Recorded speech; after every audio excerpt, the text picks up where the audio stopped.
19 ifite agaciro kasaga miliyari 5 z'amafaranga y'u Rwanda. Muri iyo mishinga yose yakozwe irenga 50% yatewe inkunga mu rwego rw'ubuhinzi. Mu nshuro 19 zishize hatangijwe gahunda yo kwita izina habarurwa nibura imishinga 1,108 y'abaturage yagiye iterwa inkunga biturutse mu gusaranganya amafaranga ava mu mukerarugendo. Iyi mishinga amafaranga y'u Rwanda irimo iyo kubaka ibigo nderabuzima, amashuri, ibigo by'ubucuruzi, gukwirakwiza amazi meza n'ibindi. Bamwe mu baturage baturiye pariki bahamya ko iki gikorwa cyo kwita izina kimaze kubahindura ubuzima kandi mu buryo bugaragara. Hari icyo bidufasha nk'ubu iyo abazungu baje inaha hari ukuntu baza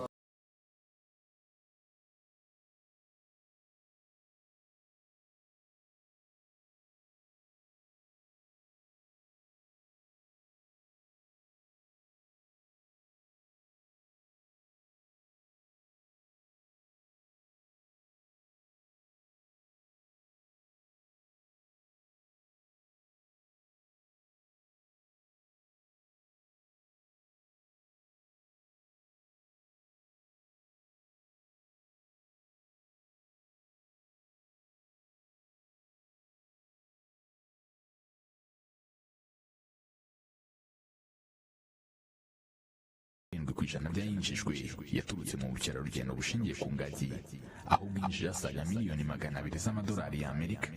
Uko izi ngagi zitabwaho umunsi ku wundi biri mu by'ingenzi bikurura ba mukerarugendo basuriye pariki. Imibare igaragaza ko pariki zo mu Rwanda mu mwaka wa 2024 umubare w'abazisura wazamutse 10.7%, ndetse n'amafaranga yinjizwa nazo hazamuka 8.5%.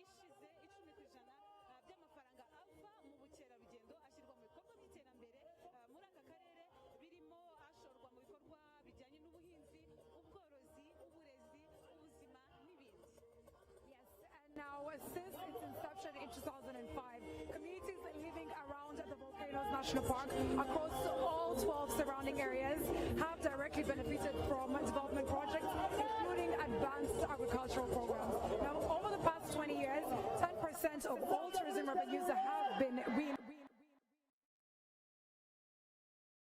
invested into the community development, like we are going to continue to hear and see all around Musanze. Now, these funds support agriculture, livestock farming, education, healthcare, and other vital sectors, ensuring that tourism also drives socio-economic growth for all local populations around. Alors, depuis 2005, les habitants du parc ont pu clairement comprendre la valeur de ce parc, car ces habitants des 12 secteurs environnants ont bénéficié de divers projets, notamment d'agriculture de pointe, d'autant plus qu'au cours des 20 dernières années, 10% des revenus du tourisme ont été investis dans des projets de développement dans cette région, notamment dans l'agriculture et l'élevage, l'éducation, la santé, etc.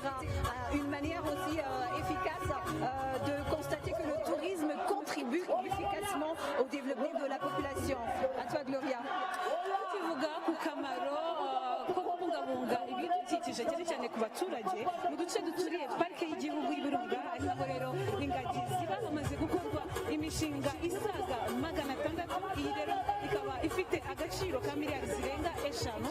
Iyi kandi ikaba yarazanye impinduka mu buzima bw'abaturage. Reka tubibaze Kwizera.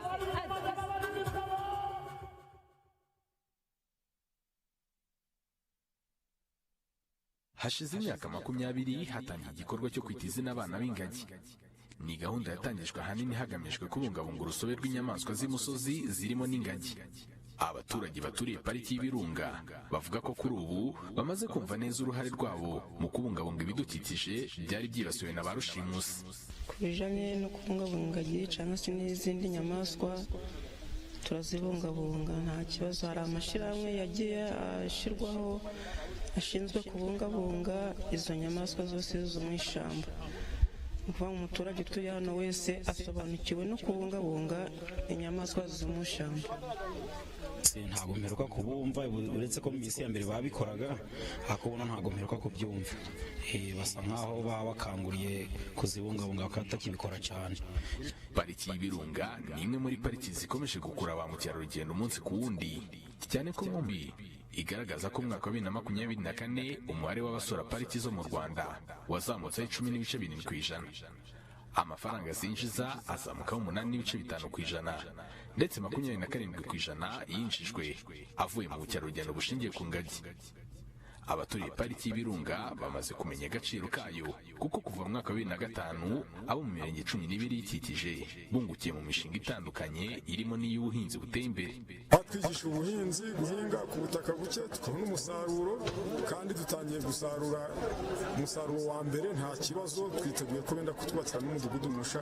Tubishimira imiyoborere myiza, by'umwihariko Perezida wa Repubulika Paul Kagame ufite imiyoborere myiza, akatwigisha ibijanye n'iterambere. Umuyobozi w'urwego rw'iterambere RDB Jangi Africa avuga ko mu myaka 20 ishize uru rwego rwafashije abaturage baturiye pariki kumva neza uruhare rwabo muri gahunda zo kuyibungabunga, ndetse binashimangirwa na gahunda z'iterambere ifite aho rihuriye n'amafaranga yinjizwa na pariki azwi nka revenue sharing. The big message that is being passed today is the link between tourism, conservation and what is happening here today. For the last 20 years, 10% of our tourism revenues have been allocated to the development of the districts. They have financed different activities ranging from agriculture, fish farming, education, health, across the country's districts. And this is just one example of the ways in which we utilize tourism revenues to benefit the development of local communities. Urwego rw'ubukerarugendo mu mwaka wa 2024 rwinjije igihugu asaga miliyoni 647 z'amadolari y'Amerika, ndetse ngo intego ikaba ari ukugera kuri miliyari z'amadolari y'Amerika. Ni mu gihe hasigaye iminsi 3 kugira ngo umuhango wo kwita izina abana b'ingagi 40 ugereye. Ni umuhango kandi biteganyijwe ko uzahuriza hamwe abasaga 10,000 harimo n'abaturage baturiye pariki y'Ibirunga. Adams Kwizera, mu Kinigi, mu karere ka Musanze.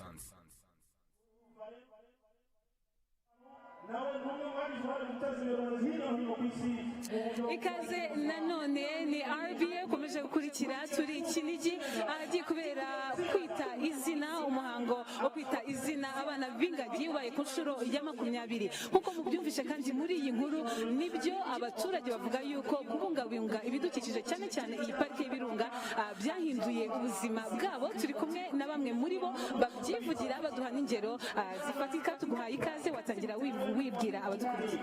Nitwa Mwambutsa Jean Damascene, ntuye mu karere ka Musanze, umurenge wa Kinigi, akagari ka Nyamwema. Yego, turi kumwe kandi n'umutegarugori, nawe watangira wibwira abadukurikiye. Nitwa Ntawera Griseri, ntuye mu murenge wa Kinigi, akagari ka Nyonirima, umudugudu wa Butorwa ya kabiri. Reka wenda duhere kuri wowe Griseri, utubwire kubungabunga ibidukikije cyane cyane aha turi ni hafi ya parike y'Ibirunga, turi mu Kinigi. Kuri wowe bivuze iki mu guhinduka k'ubuzima bwawe? Kwita izina kuri uyu munsi ku nshuro ya 20 byahinduye ubuzima bwanjye. Mbere nari ndi umukene ukabije, nta kintu nari mfite na kimwe, nta mafaranga nabonaga, nta mwenda nabonaga, nta sabune nabonaga, nabibonaga bingoye bikaba gusaba. Ariko aho batangiriye kwita izina byahinduye amateka kuri njye. Ubu tuvugana twajyaga muri parike y'Ibirunga kwangiriza ishyamba, twacagamo imigano tukayishingiriza, iyindi tukayicana. Abagabo bakajya gutega inyamaswa, bakazana inyama tugateka. Ariko kuri uyu munsi ni twebwe turi kubungabunga parike y'Ibirunga, kuko ubusaze ndi umufatanyabikorwa wa RDB, ni perezidante wa koperative Korokire Kinigi ikorera muri aka kagari muri uyu murenge. RDB rero idufitiye akamaro kanini, kuko umutungo ukomoka kuri parike y'Ibirunga watugiriye akamaro. Ubu barawuduhaye, baduhaye amafaranga ya revenue sharing. Ubuzima bwarahindutse. Ubu mfite inka nkomora kuri RDB, mfite intama bampaye, RDB yatwigishije gukora umushinga w'ubutubuzi bw'imigano. Ubu dutubura imigano ntabwo tukijya muri parike y'ibirunga, twebwe turayitubura tukayiha abaturage. Ubu nta muturage ukijya muri parike y'ibirunga, bose ubu twabahaye imigano barayiteye. Ku migezi twateye imigano twatubuye, ubu twarwanyije isuri muri rusange. urakoze cyane Chriseli, ati ubuzima bwarahindutse. Atubwiye uko kera byagendaga, uburyo aribo bangizaga parike y'ibirunga, ariko uyu munsi mukaba mufite uruhare mu kuyirinda. Damascene, wowe ubuzima bwawe uvuga ko bwahindutse bute ubikuye ku kuba waragize uruhare mu kubungabunga ibidukikije by'umwihariko iyi parike y'ibirunga? Ubuzima bwanjye bwarahindutse, nze nari n'umuturage uri hano niho navukiye, ariko kuba tutarabona ku mafaranga yo gusaranganya avuye ku bukerarugendo, narandi umuhinzi uhinga ku buryo budasobanutse, ku buryo nahingaga ari uburyo bwo gushaka ibyo kurya. Nahingaga nibura mu meza ane ngasarura ibiro 50, ariko aho batwigishirije ibijyanye no kwiteza imbere, ubu nsigaye mpinga ku buryo kuri mu meza ane nshobora gusarura toni y'ibirayi. Ibyo mbikesha ku mafaranga asaranganywa kuva ku bukerarugendo. Twebwe mbere y'igihe imbere ndetse n'ababyeyi bacu mu murage bari bafite baratubwiraga ko bari batunzwe n'ishyamba, ariko aho twasaziye twe twaje guhugurwa, duhabwa amahugurwa na RDB batwigisha ibyiza byo kubungabunga parike, tubyinjiramo ku buryo ubu ngubu natwe turi abarinzi ba parike, uburyo dufasha abakerarugendo abatwara imizigo, dukora urukuta ku buryo bwo kumira inyamaswa, ku buryo n'abaturage batuye kuri parike muri ubwo amafaranga ava ku bukerarugendo iyo bayatanze aradufasha, avamo gutanga mituweli ku gihe, kurihira abana mu ishuri, ku buryo ubu ngubu bigaragara. Mbere sinabaga nagera nk'ahantu batarwo batangiye kwita izina ingagi, ubu abaturage baratinyutse, urabona ko twambaye neza, ubundi twatinyaga kujya aho bari kubera ubukene. Urakoze cyane. Kwita izina ku nshuro ya 20 bivuze iki kuri wowe, nko mu ijambo rimwe cyangwa bibiri? Jewe kuri ibyo bifite agaciro kanini, kuko ubu nizeye yuko n'ubundi umutungo uzakomoka kuri parike nabwo nzaryaho.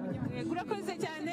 Kwita izina ku nshuro ya 20 abana b'ingagi bivuze iki mu ijambo rimwe cyangwa mu nteruro imwe? Icyo bivuze, mu karere ka Musanze turi abanyamahirwe ba mbere babona abayobozi buri mwaka baje mu muhango wo kwita izina n'abanyamahanga, ku buryo twewe aha abandi badaturiye parike amahirwe ntibayabona, ariko twe tuyafite amahirwe 100% yo guhura n'ubuyobozi, tukabona perezida wa repubulika dusura buri mwaka, ndetse n'abayobozi bakorana tukabona n'abanyamahanga bakaza kudusura. Murakoze cyane. Mwabyiyumviye rero, bati ubuzima bwarahindutse bigizwemo uruhare n'iyi parike y'ibirunga mu kuyibungabunga. Bati hari imishinga myinshi yaje iraduhugura, bati none ubuzima bwarahindutse. Hari benshi n'ubundi rero ibigo bitandukanye bikomeje uyu murage wo kuba mu bijyanye no kubungabunga urusobe rw'ibinyabuzima, cyane cyane iyi parike y'ibirunga. Martina, umwanya n'uwawe. Thank you very much, Gloria. Now we have just heard from the residents of Sanze who have had a direct impact of Izina and what it has done for the community, what the tourism efforts have done for the community, how much they've benefited from that, as well as revenue sharing and how they've been able to put themselves first, and so much more. Now let us also hear from those who are at the forefront of the conservation efforts. Now joining us is Felix Ndagijimana, the Rwanda Country Director for the Ellen DeGeneres Campus of the Diane Fossey Gorilla Fund. Now this organization has been at the heart of gorilla conservation for decades, continuing the legacy of Diane Fossey while also shaping the future of conservation here in Rwanda. Felix, thank you for joining us here today. Sorry, I didn't hear what. Thank you for joining us here today. Thank you for having me. Yes. Now, Felix, the 20th anniversary of Izina is upon us here today. From your perspective, what does this milestone represent for the Ellen DeGeneres Campus and Rwanda's conservation journey thus far? I think we are very proud of the Diane Fossey Gorilla Fund for being part of this journey and being part of this So as you may know, the work that we do that focuses on research, that focuses on building the next generation of conservationists, that also focuses on building a resilient community, more or less ties into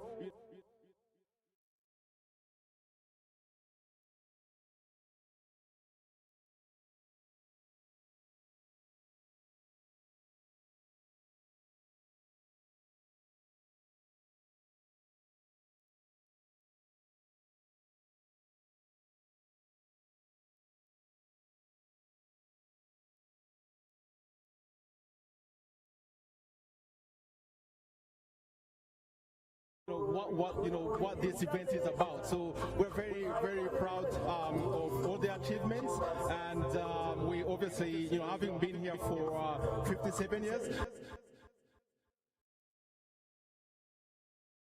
we look forward to continue to being part of these efforts by the government of Rwanda, by all the partners that are involved in this conservation of mountain gorillas. Yes, 100%. Now, the Diane Fossey Gorilla Fund has been protecting gorillas for many years, like you said, over 57 years. Now, what would you say have been your biggest contributions here in Rwanda as an organization? So 57 years is a very long time. So our contribution over this period of time has been more or less understanding the gorillas' ecology, and making sure that the rest of the world understands what these animals need to be able to survive. As you know, when Dan Fossey came here, there were only 250 roughly that were left. But so at that time, there was a lot of effort to make sure that people understand that they might go extinct if nothing was done. So we've done that. We've done a lot of awareness. We've raised a lot of awareness. We have created conservationists here in Rwanda through our training and capacity building programs. We have worked with communities that live close to the national parks to make sure that their livelihoods are improved so that they don't depend on park resources. And we've done a lot of work really to support the efforts of the government, really towards making sure that people have a decent livelihood, they have economic opportunities, and that obviously tying into our larger mission, which is protecting and saving the gorillas and their habitat. Yes, no doubt that the Diane Fossey Gorilla Fund has contributed so much to the conservation efforts, but also the community. Now, we know that conservation also means working closely with communities, like we just mentioned, especially here in Musanze. How has your campus supported the people living around the Volcanoes National Park? If you could give us some examples. Communities are like a critical element of the work that is done by the Fossey Fund to conserve the gorillas in their habitat. So again, as I said, over the years we supported livelihoods, communities, providing clean water, making sure that kids have all what they need to be able to go to school supplies. We've done that. We built classrooms in certain other areas, and right now the campus is a huge attraction, right, for international guests, also for Rwandans. To date, as you know, the campus was opened 2 years ago, and we have hosted over 130,000 people. Half of those are international guests, but half of those are Rwandans. So this is a great tool really to raise our awareness. We also have training facilities where we welcome over 400 students, Rwandan students from universities to receive that scientific training, allowing them to really gain these important skills that help in the conservation of gorillas, but also in the protection of biodiversity in general. So we've done a lot of work here in terms of impact. It's huge, and again, proud really to be associated with all this success. Yes, and now finally, looking to the future, what is next for the Ellen DeGeneres campus in terms of conservation, and how do you see Izina inspiring the next generation as we move forward, as we're looking forward to more 20 years, 50, and so on and so forth? First of all, one important element of our work is to bring the skills that are needed to conserve the gorillas and the biodiversity here in Africa, in Rwanda. So one of the things that we do is to build laboratories that allow us to do scientific research, making sure that the staff are trained in how to use these labs. So that's a very critical component, something that we look forward to expanding on. And then really being ready to face the challenges that are, certainly going to come towards, biodiversity conservation. We look forward to continue to support the efforts of the government of Rwanda and all the other partners that are based here and in the region to build on this successful mountain gorilla conservation program. And then, again, very proud of what has been achieved so far. Wow, thank you very much for sharing your insights, and thank you for the incredible work that the Diane Bossy Gorilla Fund continues to do. Please continue to enjoy your day. Now, these efforts continue to remind us that conservation is not just about wildlife, but also about the people and the future that we all continue to share. So, over to you, Michelle. Merci beaucoup, Martina. À présent, nous allons parler conservation. Je suis avec Ngoga Télésphore. Bonjour. Bonjour. Alors, vous êtes analyste de la conservation. Quel rôle, je dirais, cette cérémonie de Kwita Izina joue dans la,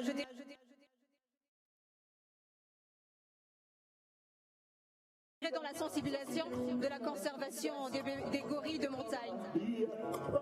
Il est vrai que cette cérémonie de Kwita Izina, la cérémonie d'attribution de nom aux gorilles,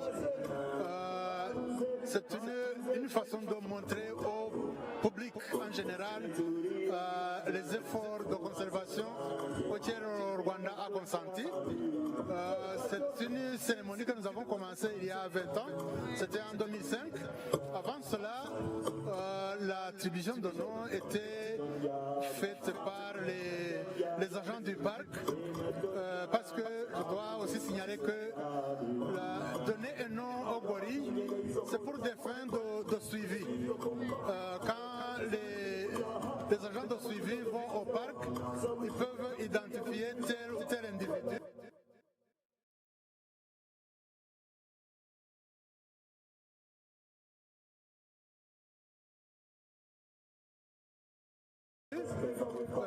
Son état de santé, s'il a mis au monde, s'il est malade, s'il a disparu. Et donc c'était fait au niveau du parc par les agents du parc. Mais depuis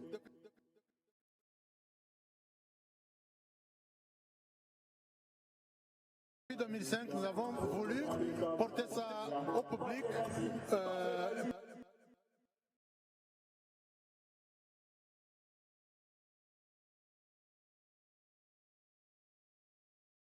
Parce qu'il tient aussi ses racines dans la tradition rwandaise. Un nouveau-né dans nos familles rwandaises, on lui donne un nom, le nom qui va le marquer toute sa vie, et le nom est donné suivant les circonstances de sa naissance. Comment était la famille, comment était l'environnement, c'est ça qui motive le choix du nom. Et c'est ce que nous faisons. Nous combinons donc ces aspects de conservation à la culture rwandaise et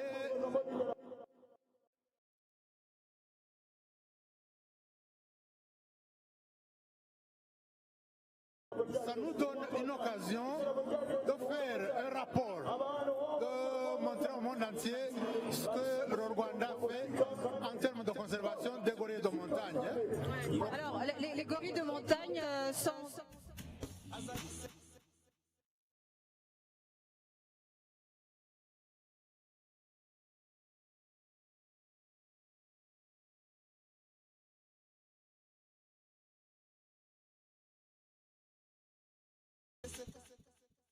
akakiseta abanza kwitunganya ibimufata umwanya she moves me agira abatuzi bakanseka bashaka ko tujyana we yabagitangira ngagitanika igihe winaniwe na warabizi iniga zamukoze magasi ica mukwereka munami but this bitch ni mukobwa uvuga iniga icunze n'abayitefu imihanda yose tugende. Let's go first set.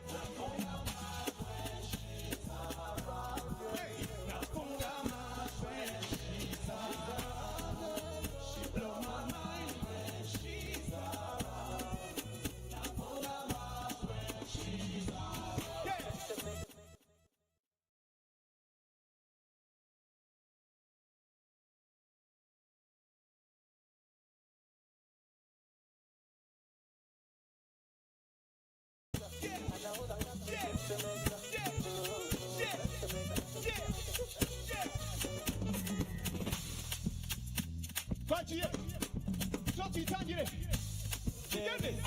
chase.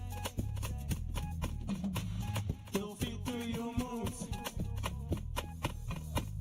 ntizizagaruka itumekata imbere y'ibamba nabikubwira uti kugukoraho bashwita ngo ndica makeup kumura ntabwo ari twese nabikubwira kugukoraho bashwita ngo ndica makeup kumura ntabwo ari babarira wumve ko nanjye ndi umuntu winyinjije imbeho reka mbeho ibuka turi Congo na Tanzania warabikoze ibuka turi Lagos na London wato gutya uri kungora twese oya habereka kungora inyuma uri kungora oya habereka hey 1 2 3 Jesu wow wow hey wow Jesu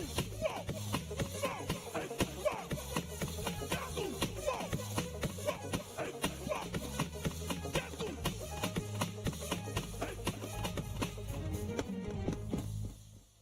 Moment something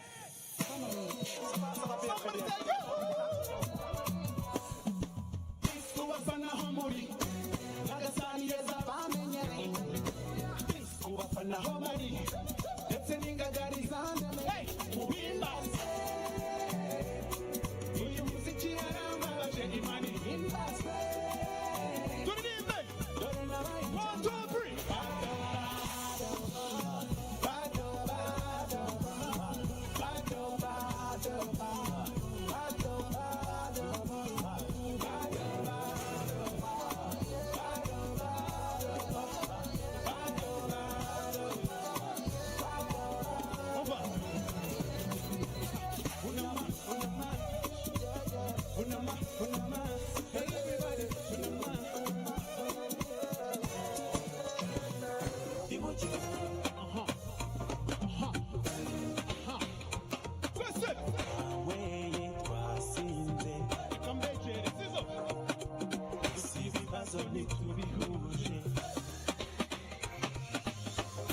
ubuzima busanzwe sindi umunye sindi n'umusinzi naraye nkweye bidasanzwe nunguka inshuti tujyane twese wanyweye twasinze gusa ibibazo ntitubihuje amafagitire yarayanjye naguze cyane nasengereye amafaranga ntiyashiraga najyaga ku cyuma nkabika amafagitire naguze cyane nasengereye amafaranga ntiyashiraga najyaga ku cyuma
I'm ready to die for you.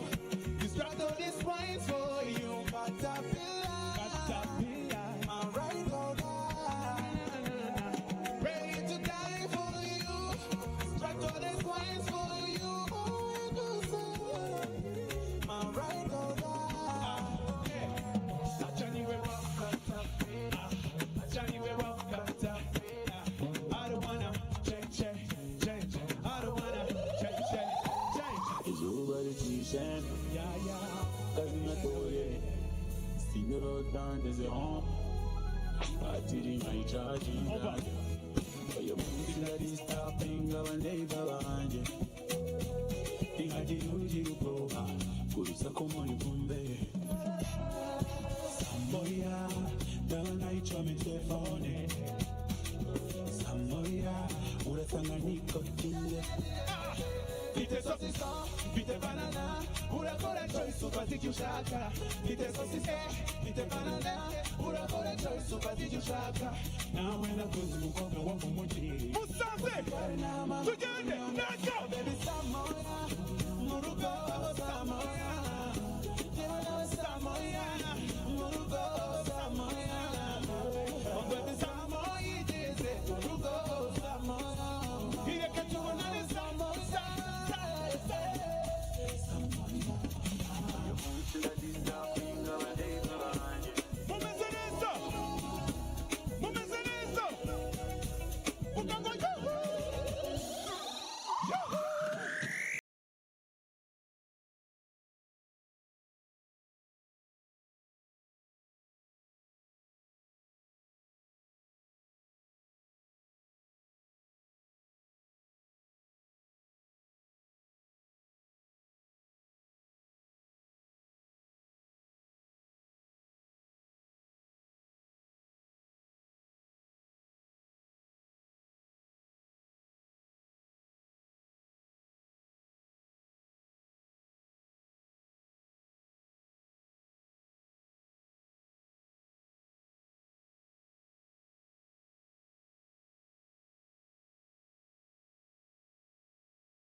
Haribura.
sawa sawa sawa sawa sawa sawa.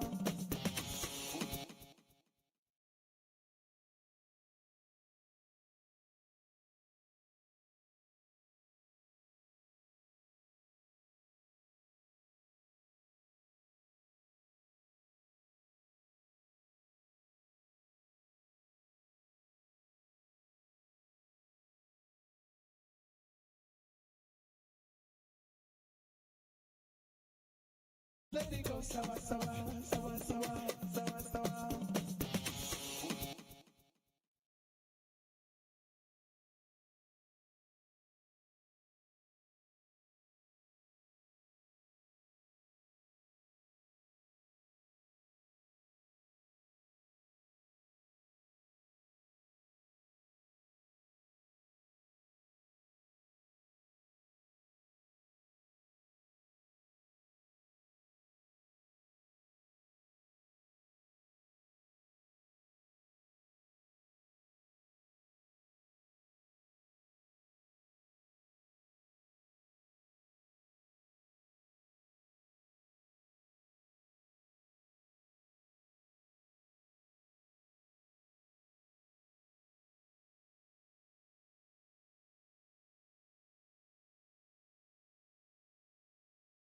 Mata 2022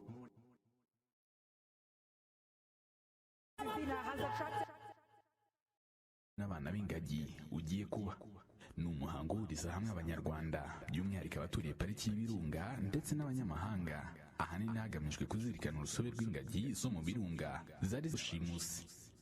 Ku nshuro ya mbere iki gikorwa cyatangijwe ku mugaragaro mu mwaka wa 2005 ubwo abana b'ingagi 23 bahabwaga amazina. Uwo munsi wabaye intangiriro yo guhamya bidasubirwaho uburyo buhoraho bwo kubungabunga urusobe rw'ibinyabuzima ndetse no kuzamura urwego rw'ubukerarugendo mu Rwanda. Kugeza ubu abana b'ingagi basaga 397 nibo bamaze guhabwa amazina. Igikorwa cyagizwemo uruhare na bamwe mu byamamare n'abayobozi bakomeye bo hirya no hino ku isi barimo umunyarwenya ukomeye w'umunyamerika Kevin Hart n'umwami w'Ubwongereza Charles wa gatatu. Umwana w'ingagi ngiye kwita izina ni umuhungu wavutse tariki 29 Mata 2022 mu muryango w'umuhuza ndetse na nyina Agasaro. Izina muhaye ni Ubwuzuzanye. The name that I'm choosing is Gakondo. Izina muhitiyemo ni Gakondo. Gakondo! Yes! Gakondo! Mwanyumvise mwise Gakondo. I'm naming the baby Gakondo! Si ibyamamare bimaze kugira uruhare muri iki gikorwa cyo kwita izina gusa, ahubwo n'abanyarwanda batandukanye by'umwihariko bagaragaje uruhare rwabo mu kubungabunga urusobe rw'izingagi nabo bagiye bahabwa amahirwe yo guha amazina abana b'ingagi. Ishema nk'umukobwa w'umunyarwanda ukiri muto wahawe amahirwe yo kwita izina umwana w'ingagi wavutse. Tirelessly to protect and I will be co-guiding you through today's special program. And I will be co-guiding you. My name is Makeda Mahario and I will be co-guiding you the English and I will be taking Kinyarwanda from here on out. All right, so I believe it's the other way around, but thank you for your humor. Makeda mwamumpere amashimeshi cyane. Tumwakirana amashimeshi cyane. Nanje reka mbabwire ko nishimiye ndetse na cyane kubana namwe. Nitwa Lion Imanzi ndi intare yanyu muranzi. Bivuga yuko natwe intare twishimiye iterambere ry'ingagi. Tuzihamashije cyane. Turakomeza kandi kubishimira cyane abanyarwanda nshuti Rwanda mwakirana amashimeshi cyane natwe muturutse mu mpande zose. Nanje reka mbabwire ko nishimiye ndetse na cyane kubana namwe. Nitwa Lion Imanzi ndi intare yanyu twishimira cyane ko intare tw'imiryango yabo ndetse no kuvuka ku bana b'ingagi bavutse umwaka ushize komeza kandi kubishimira cyane abanyarwandakazi.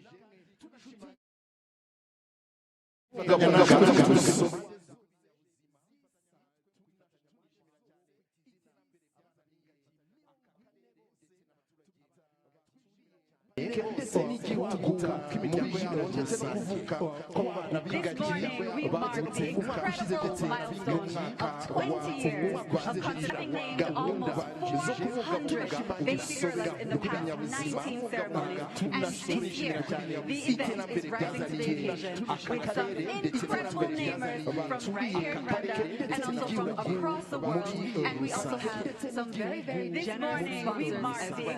Absolutely, nyuma yo kwita izina abana b'ingagi hafi magana ane mu nshuro 19 zahise z'uyu muhango, uyu munsi twiteguye kwita izina abana b'ingagi 40 bose tubifashijwemo n'abashyitsi b'imena batugendereye ndetse n'abafatanyabikorwa bacu badahwema kudutera inkunga kugira ngo ibirori nk'ibi ngibi duhuriramo nyuma yo kwita izina abana b'ingagi kwita izina magana ane tubashimire cyane zahise z'uyu muhango bacu.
Okay, so as we await the arrival of our very special guest of honor, we would... Ku Rwanda babahaye nanjye bakampeho mufite morale kabisa mwihamashi. I'm going to also need our English-speaking guests, our friends of Rwanda, our Rwandans from here. Everyone who is speaking English, please show us go ahead and throw it back to DJ Ira, who is going to keep the vibe high for us as we start very shortly. Kugira ngo dutangirane noneho with you all turabishimiye cyane abashyitsi bacu baturutse mu mpande zose z'isi igikorwa nyirizina cyaduhurije aha hari abashyitsi b'imena dutegereje nibagera hano turakomezanya n'ibirori byacu gusa DJ Ira arahari reka tumusabe nawe yongera akore mu nganzo kugira ngo dutangirane dukinira neza ubuhanga bwe tubuziho hari abashyitsi reka dufashe twomeze dususuruke ariko mumbere amashyi DJ Ira mwamugize neza cyane gusa DJ Ira arahari reka tumusabe nawe yongera akore mu nganzo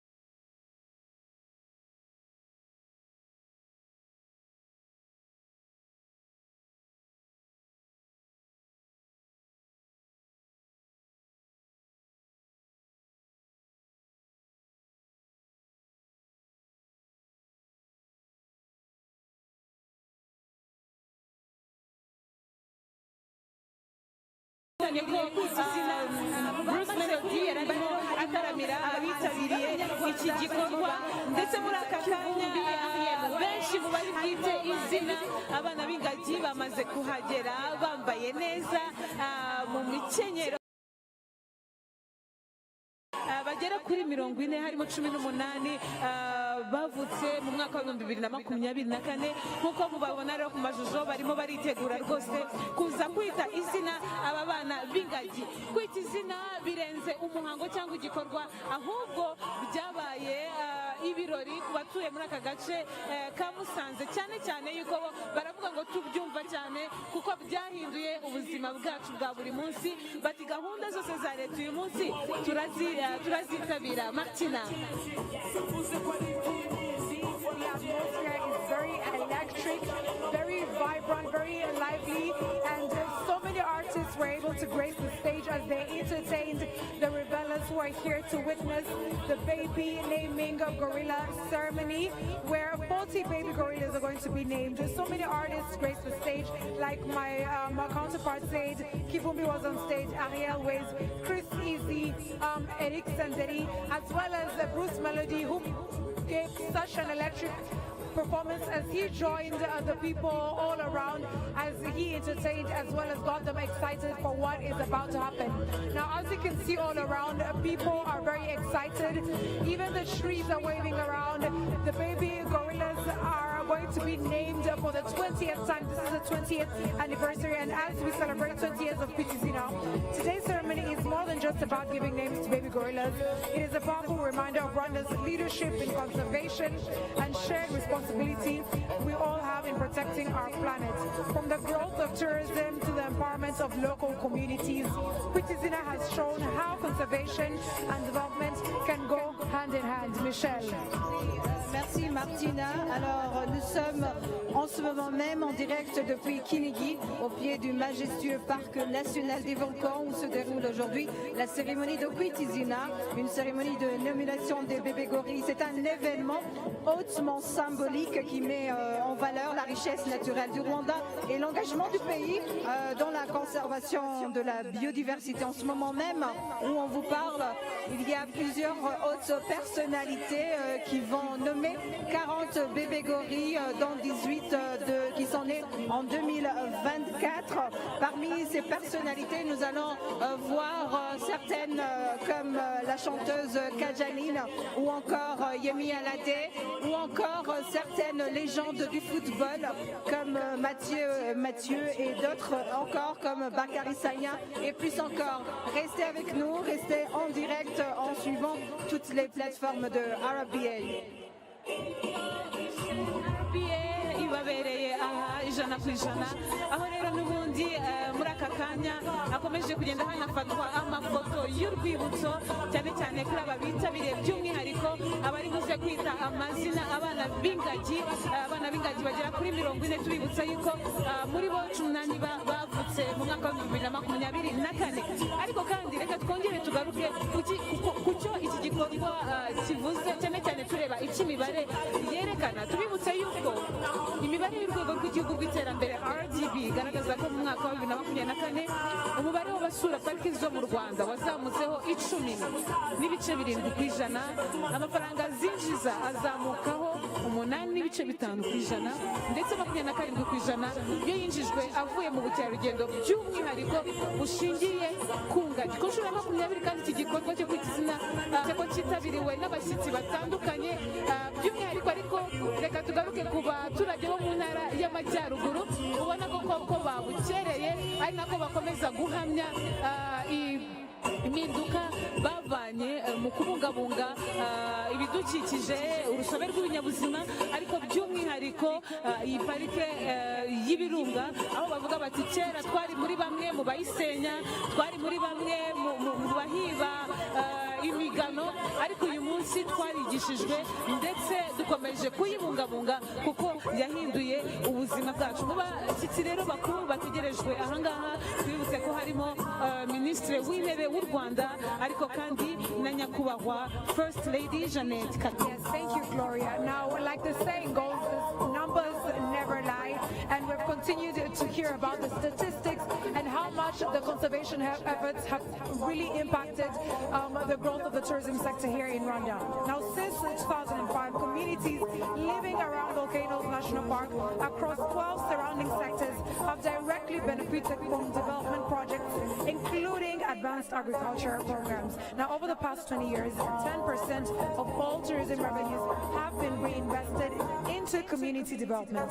These funds support agriculture, livestock farming, education, healthcare, and other vital sectors, ensuring that tourism also drives socio-economic growth for local populations.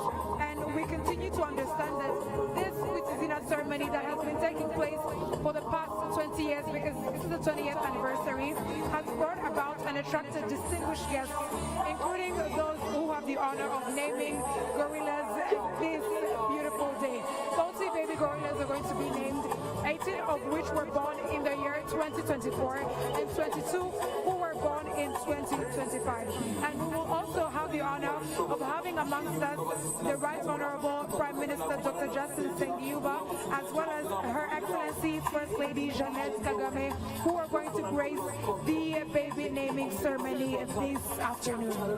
Alors Martina, en parlant de protection de l'environnement, de la conservation et de la protection de la biodiversité, spécialement pour la protection des gorilles de montagne, le campus Hélène Degeneres a été inauguré en 2022 à Kinigi, près du parc national des volcans. C'est un centre moderne dédié à la recherche, l'éducation et la conservation des gorilles de montagne.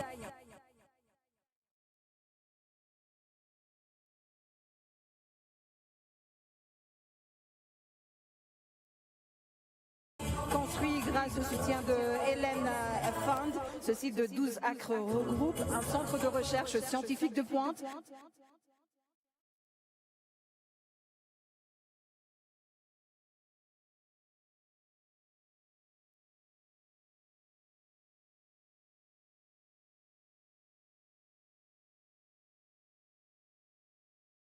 Un centre d'éducation pour étudiants et chercheurs et une galerie de conservation interactive retraçant l'héritage de Diane Fossé.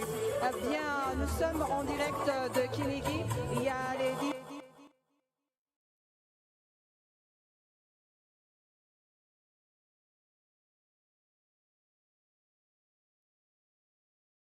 différentes personnalités qui se trouvent devant nous et tout à l'heure nous allons accueillir notre invité de marque avec nous Gloria. Yego Michel durakoze cyane ni RB ukomeje gukurikira twe aho turi ni mu Kinigi ahagiye kubera kwita izina abana b'ingagi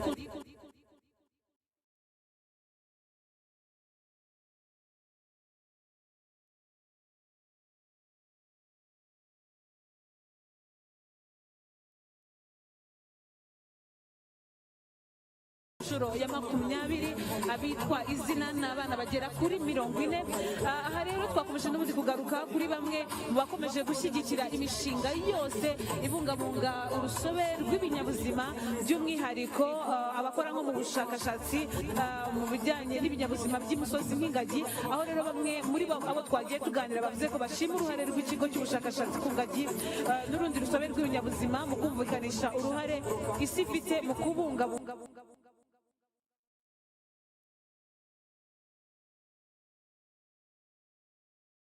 ibi binyabuzima.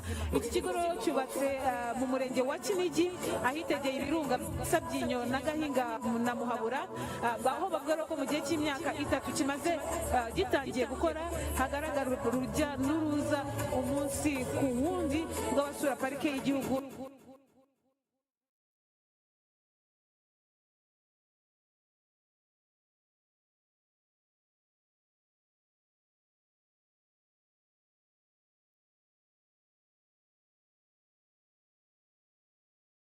y'ibirunga bahanyura bagasobanurirwa mu buryo bwimbitse imibereho y'ingagi n'uko zibungabunzwe, by'umwihariko muri iki kigo aho hashyizweho ikoranabuhanga rizwi nka Gorilla-Tech. Muri aka kanya nyakubahwa First Lady akaba ageze aha hagiye kwitirwa izina abana b'ingagi. Nyakubahwa First Lady akaba amaze kuhagera. Yes, thank you very much, Gloria.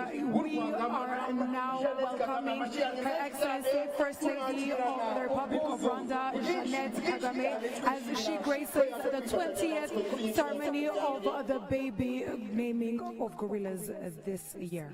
Alors en ce moment même, la première dame, Madame Jeannette Kagame, vient d'arriver sur les lieux où l'ouverture de la cérémonie va commencer juste maintenant.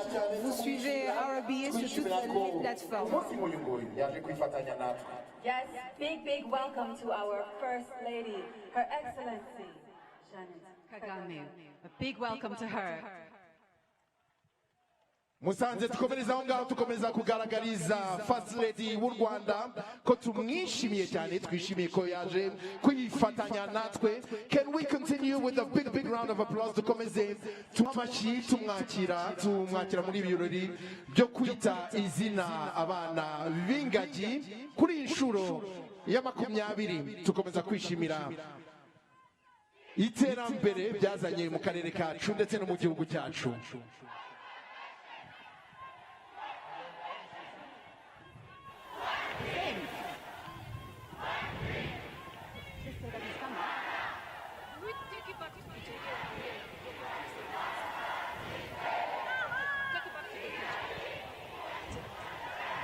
That was her, right? That was her. Murakoze cyane baturage ba Musanze. DJ Ira aracyahari, DJ nagaruke, tukomezanye na morale As we await our guest of honor. mu gihe dutegereje umushyitsi mukuru w'ibi birori. DJ Ira arahari.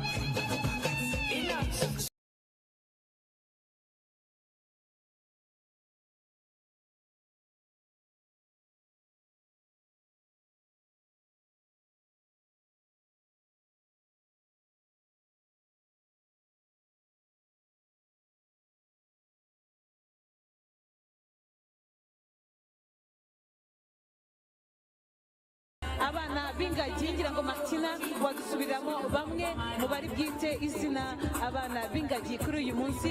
Harimo ba Kajani, harimo abahanzi batandukanye, harimo Yemi Alade, harimo Atanazi Mukabizimungu, harimo n'abandi benshi batandukanye wagenda bakomozaho Martina. Yes, thank you very much, Gloria. Like she just mentioned, we're only going up from here. The excitement is through the roof. Or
Right Honorable cyangwa nyakubahwa Premier Ministre nyakubahwa Ministre w'intebe w'u Rwanda Dr. Justin Nsengiyumva. Amashyi menshi cyane tumwakirana ubwuzu cyane mu birori biduhurije aha byo kwita izina abana b'ingagi 40 bose.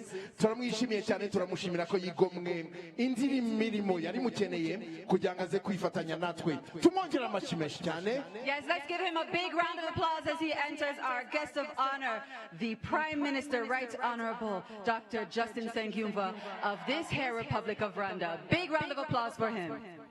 Ni by'agaciro gakomeye koko kuba ku munsi nk'uyu nguyu dushobora kwifatanya n'abayobozi b'igihugu cyacu, abayobozi bakuru kugira ngo dukomezanye n'uyu muco mwiza twakuye ku muco nyarwanda twifashisha mu kwita izina abana b'ingagi. Mu gihe barimo gufata ifoto y'urwibutso turakomeza rwose tumugaragariza ko tumwishimiye cyane. Musanze ndabizeye mukomeza aho ngaho.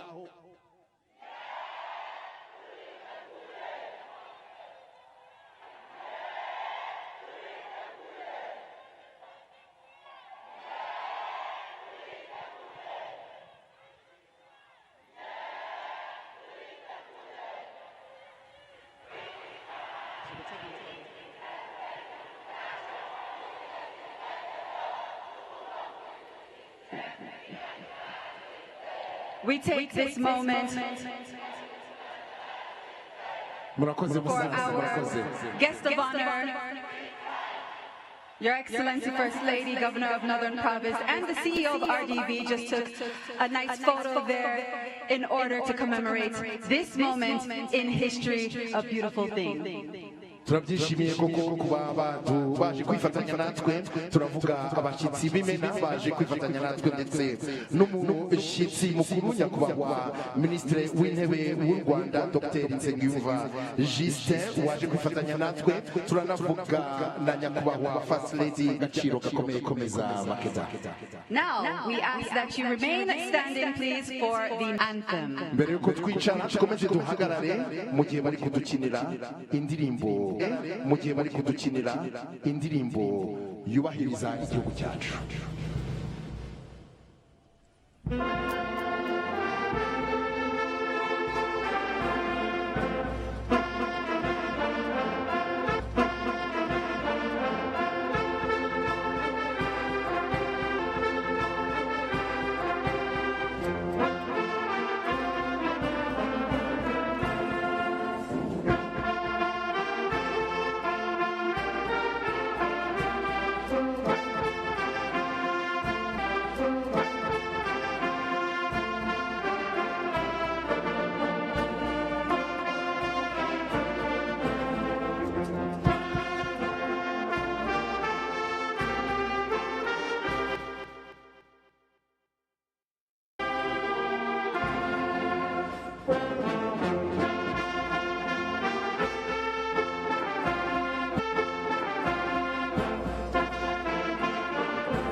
Vuka ko bana b'ingagi 40, vuka ko bana b'ingagi 40 ndetse no kwaguka kw'imiryango yabo. Now, without any further ado, we're going to dive right into our program. We'd like to take this moment to invite the Governor of Northern Province to the stage to make his official welcome remarks. Murakoze cyane turajya ry'ikaze adutse w'intebe mukaba n'umushyitsi w'intara y'amajyaruguru n'ab'intara y'uburengerazuba. Turashimira cyane leta y'u Rwanda iyobowe na nyakubahwa Perezida wa Repubulika Paul Kagame uruhare yagize mu guteza imbere ubukerarugendo mu gihugu cyacu, by'umwihariko kubungabunga iyi parike y'ibirunga icumbikiye ingagi ziboneka gusa muri aka gace u Rwanda ruherereyemo. umutekano w'izi ngagi urabungabunzwe ku buryo buhagije kandi burya iyo zifite amahoro ziribaruka kandi zigakamwa amadovize. Abaturage b'intara y'amajyaruguru ndetse n'uburengerazuba mumfashe mu ntiza amashyi dushimire nyakubahwa perezida wa repubulika Paul Kagame udahwema gushaka icyateza abanyarwanda bose imbere.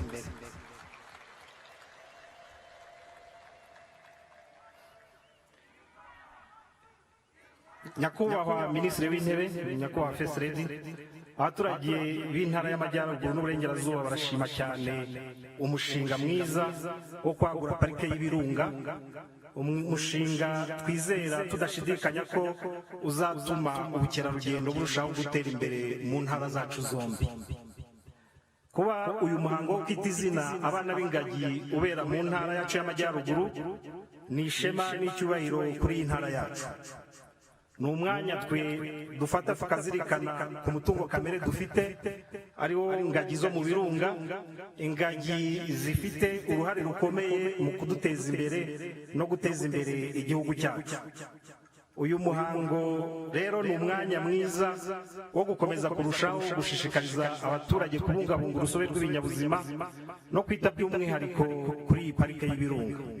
Nyakubahwa minisitiri w'intebe, nyakubahwa first lady, munyemerere nkoresha uyu mwanya kandi nshimire byimazeyo leta y'u Rwanda ku cyemezo yafashe cyo guteza imbere imibereho myiza y'abaturage baturiye inkengero z'iyi pariki mu rwego rwo gusaranganya umusaruro ukomoka ku bukerarugendo.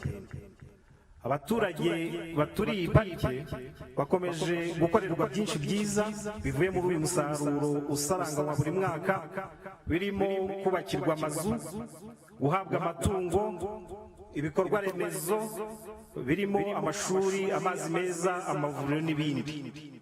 Shimira ko kuva iyi gahunda yatangira imishinga 695 yatewe inkunga ingana n'amafaranga miliyari 6 na miliyoni 800 mu mirenge 12 irimo parike y'ibirunga. Nyakubahwa minisitiri w'intebe, nyakubahwa first lady, iterambere ryihuse ry'imijyi yacu nk'umujyi wa Musanze mwiboneye ubwo mwazaga muri uyu muhango, iterambere ry'imijyi nk'umujyi wa Rubavu ndetse na za centre z'ubucuruzi zikikije uyu muhanda mwanyuzemo Kigali Musanze Rubavu rifitanye isano ya hafi n'ubukerarugendo bukorerwa muri iyi parike y'ibirunga. Abacuruzi ndetse n'abandi bikorera bamaze kwiteza imbere mu buryo bugaragara. Kubera izi nyungu tuzi neza ziva mu bukerarugendo, tuzakomeza gukangurira abaturage bacu kubungabunga umutekano w'iyi parike, ingagi zirimo ndetse n'urundi rusobe rw'ibinyabuzima buhaboneka. Nk'uko bigaragara mu nsanganyamatsiko y'uyu mwaka, umurage wo kubungabunga urusobe rw'ibinyabuzima hitawe ku baturage hanagamijwe kugenera ubuzima bwiza abazadukomokaho bose, cyangwa a legacy of community centered conservation securing a sustainable future for all. Abaturage b'intara zacu zombi bazi neza agaciro k'insanganyamatsiko. Ibi bakaba bisobanurirwa n'iterambere ndetse n'imibereho irushaho kuba myiza buri mwaka kubera urusobe rw'ibinyabuzima ruboneka muri parike zacu rugakurura ba mukerarugendo b'amahanga yose. Mboneyeho gushishikariza urubyiruko rw'intara zacu gukomeza kwigira ku bikorwa nk'ibi, rukarushaho gukunda igihugu, rukagira uruhare mu kurengera ibidukikije no guteza imbere ubukerarugendo bushingiye ku muco n'umutungo kamere. Mu gusoza, ndashimira urwego rushinzwe iterambere mu Rwanda RDB n'abafatanyabikorwa bose twafatanyije gutegura uyu muhango. Ubufatanye bwabo ni ingenzi mu kurinda pariki y'ibirunga ndetse no guteza imbere ubukerarugendo burambye. Nyakubahwa minisitiri w'intebe, nyakubahwa first lady, banyakubahwa mwese, munyemerere nsozera ijambo nongera kubifuriza ikaze mu ntara yacu y'amajyaruguru ndetse no kwifuriza abatugendereye bose muri uyu muhango kuza kugira ibihe byiza mu ntara yacu. Murakoze, mugira amahoro y'Imana. Arakoze. arakoze cyane guverineri w'intara y'amajyaruguru tumwongera amashyi menshi cyane. Thank you so very much to our governor of the northern province. Thank you for your remarks, your welcome remarks in welcoming our guest of honor, the Right Honorable Prime Minister, as well as the First Lady of Rwanda and all our neighbors, of course. And thank you for highlighting the importance of this event and conservation as a whole, and the revenue streams that it has created for this region and for the country at large. Muranyihanganira nabuze icyongereza kivuga ngo kamwe amadevize. Yes, and as the governor mentioned, this year's theme is a legacy of community-centered conservation. And this is a message that underscores the pivotal role of community involvement in conservation efforts and highlighting the synergies of conservation, of development, and economic transformation. It's all a delicate balance. We ask that you keep this theme in mind as we set the stage for a very powerful performance to come right now by Masharika. So let's have a big round of applause for Masharika. Absolutely. Yarakoze cyane mugenzi wanjye Makeda nuko abishimangiye insanganyamatsiko y'uyu mwaka iragira iti umurage wo kubungabunga urusobe rw'ibinyabuzima ushingiye cyangwa se kubungabunga gushingiye ku baturage baturiye parke n'abaturage muri rusange. Iyi nsanganyamatsiko tuyizirikane dukurikira uyu mukino mwiza cyane twateguriwe n'itorero ry'abantu b'abahanga cyane tubaha amashyi menshi cyane bitwa Mashirika.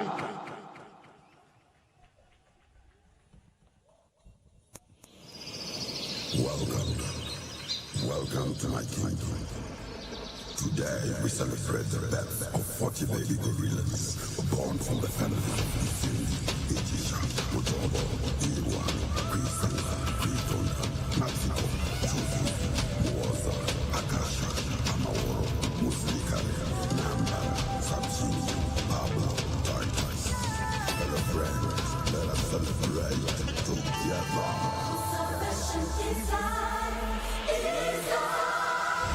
And I, Mother Nature, sustain that life with all my might. From the foothills of our marvelous volcanoes to the birds and flights across my illustrious sky. Mungu ba Kinigi na Nyaruguru Imana y'isanzu ihamagaje abana muri uyu munsi w'ivuka ry'abana ba nyima ngo dusangire ubunyano bwo kwita izina. Sheltered in the foliage of my dreams, our beloved.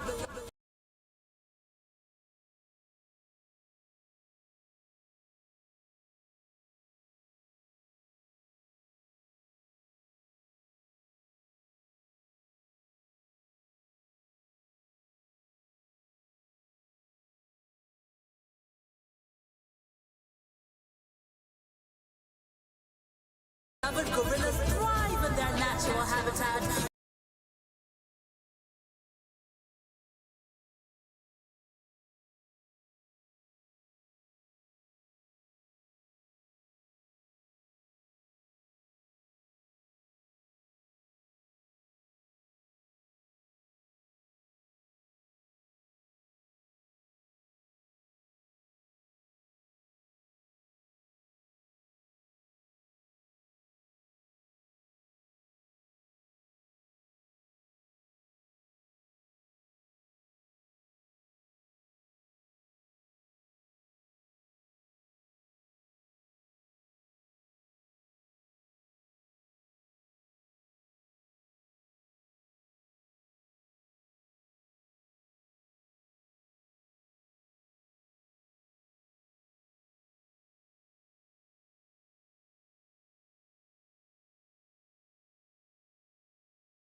Hagaye umukobwa utagira ukwasa abanyarwanda mubonye ubuhimba nyiramwiza wo mu birombe ibyangize nk'abandi babyeyi yaje kwibaruka arabyara.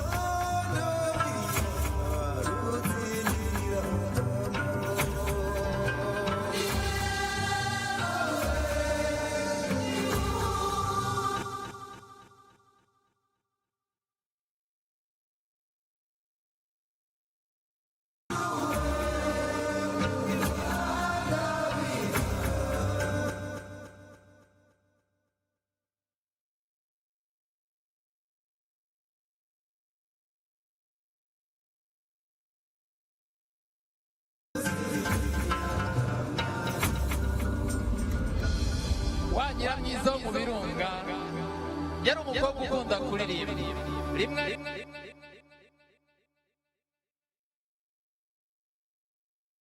umukerarugendo aramwumva nuko agenda akurikira iryo jwi ageze aho ari aramubaza ati mukobwa uri muto n'ibintu bingana gutyo igihe cyaje kugera rero umuntu muramuzi nawe uko ateye atangira kumusagarira no kumuhiga ubwo ndavuga abashimusi ariko u Rwanda rurahagoboka ruti mwoye musigire bakabaye abavandimwe bacu ariko igice kimwe n'umuntu ikindi kikaba umutware w'ishyamba.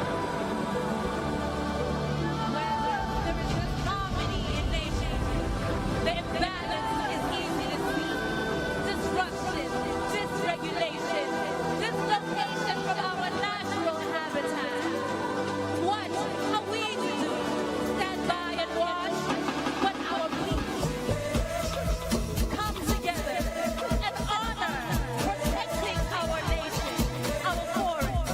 We thrive and we celebrate.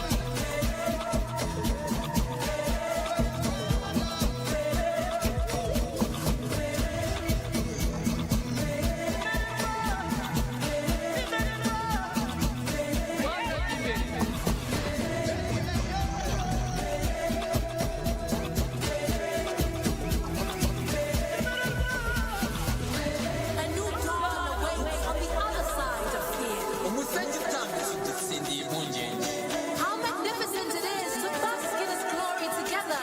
ni iby'agaciro kwizihiza ubumwe Each name is a promise. buri zina ryiswa ahantu n'isezerano Look around, tell me, do you feel it? Let the vow, the legacy is calling us to lead with intention. Take heed.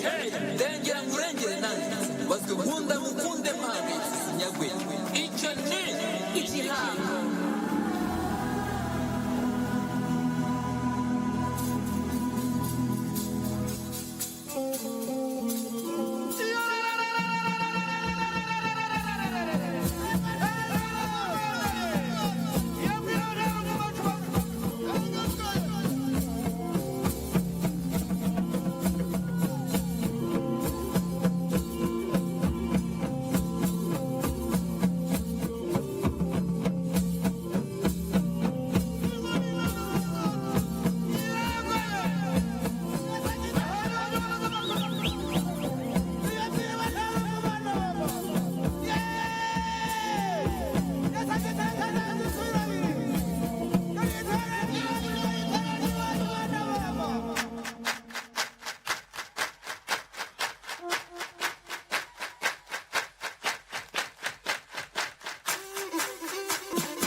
mwabimenye rwose reka twongere dushimire cyane itorero mashirika kuri uyu mukino mwiza batweretse kuri uyu munsi mubamera amashyi menshi cyane. Yes, another round of applause for Mashirika Troop. Wow, that's a performance right there. That is a big performance. For a big celebration today. Now, as we know, today marks 20 years of Izina, and in today's celebration, we will be naming a whopping 40 baby gorillas with namers from near and far and from across industries. But today isn't only about those little baby gorillas and their new names. Of course, it's also a moment to recognize and appreciate the rangers, the guides, the trackers, and the residents that live in the surroundings of the national park, and that is the community. The backbone of the conservation efforts that make it possible for us to be here today. So with that in mind, I think now is a good time for us to get right into the program. Do you think so, Lion? Absolutely, it's the perfect time. Makeda abishimangiye nanone uyu munsi tujye ubungubu uyu mwanya tugeze mu mwanya mwiza wo kwinjira mu gikorwa nyirizina cyaduhurije aha cyo kwita izina abana b'ingagi 40 bavutse umwaka ushize ndetse n'umwaka ububanjirije mu kubita amazina, ariko ntabwo ari byo tuzirikana gusa, turazirikana uruhare rw'abaturage, uruhare rw'abarinzi ba parike ndetse n'abatembereza ba mukerarugendo. Bose uruhare rwabo nibwo rwadushoboje guhurira aha mu birori nk'ibi ngibi twishimira abo bana b'ingagi 40 bavutse. Now, as we stand here a whole 20 years in, it's important to take a look back at where it all began. Our first group of namers takes us back to the origins when rangers and trackers named baby gorillas as a part of monitoring efforts. We will now turn our attention to the screen for a video featuring 8 rangers, veterinarians, and researchers from different national parks, each naming a baby gorilla. So let's take a look. Twerekeza amaranzi hafi yacu. Muraho, shimishijwe no kwita izina ku nshuro 20. Umwana w'ingagi ngiye kwita avuka mu muryango hirwa, nyina n'igihembo bamwise mushumba mwiza. Iri zina risobanura ubwitange, umurava byacu nk'abashakashatsi, abarenja ndetse n'abaganga b'ingagi mu kuzibungabunga aribyo by'ingenzi kugira ngo izi nyamaswa zidasanzwe zibashe kubaho. Murakoze. Muraho, shimishijwe no kwita ingagi ku nshuro 20. Umwana w'ingagi ngiye kwita avuka mu muryango w'amatsiko cyuzuzo, nyina ni Ruhuka. Izina mwise ni Inkunga. Risobanuye icyubahiro gihawe nyina w'umwana n'umuryango wayo kubera agahinda zatewe no kubura abantu mu bihe byahise. Ni ikimenyetso cy'izahuka ry'uyu muryango, ubudaheranwa n'icyizere cy'ejo. Murakoze. Muraho, nshimishijwe no kwita izina ku nshuro 20. Umwana ngiye kwita avuka mu muryango w'amatsiko cyuzuzo, nyina yitwa Umwe. Izina nise umwana ni Rufatira, bisobanuye ko ubukerarugendo ari imwe mu nkingi mpimbano iterambere ry'igihugu cyacu. Murakoze. Muraho, nshimishijwe no kwita izina ku nshuro 20. Umwana w'ingagi ngiye kwita avuka mu muryango wa Muto, nyina ni Ishyaka. Izina nahisemo ni Amahitamo, bisobanuye icyerekezo cy'u Rwanda mu kubungabunga no kurengera ibidukikije nk'ibuye mwikorezi mu cyerekezo 2050. Murakoze. Muraho, nshimishijwe no kwita izina ku nshuro 20. Umwana w'ingagi ngiye kwita avuka mu muryango wa Hirwa, nyina yitwa Magayane. Izina mwise ni Tsinda. Iri zina risobanuye gutsinda kw'ingamba zo kubungabunga za parike ifatanye n'abazituriye. Murakoze. Muraho, nshimishijwe no kwita izina ku nshuro 20. Umwana w'ingagi ngiye kwita akomoka mu muryango wa Muto, nyina yitwa Akariza. Izina nise umwana ni Atete, risobanuye ubwuzu umubyeyi ahozanya ku mfura ye, ayihundagazaho urugwiro n'urukundo. Murakoze. Muraho, nshimishijwe no kwita izina ku nshuro 20. Umwana w'ingagi ngiye kwita avuka mu muryango wa Kwita, nyina ni Inkunga. Izina muhaye ni umutoni risobanura urukundo. Nahisemo iri zina nshingiye ku rukundo n'agaciro umubyeyi Tuko yagaragarijwe n'umuryango wa Kwitonda nyuma yo kuva mu muryango wa Hira. Murakoze. Muraho, nshimishijwe no kwita izina ku nshuro ya 20. Umwana w'ingagi igiye kwita avuka mu muryango wa Kwisanga. Nyina ni Aheza. Izina mwise ni Kwihangana. Izina Kwihangana risobanuye ubwitange n'ubushishozi bw'abakozi ba parike y'Ibirunga mu kubungabunga ingagi. Murakoze. Amashimwe cyane rwose tubashimira.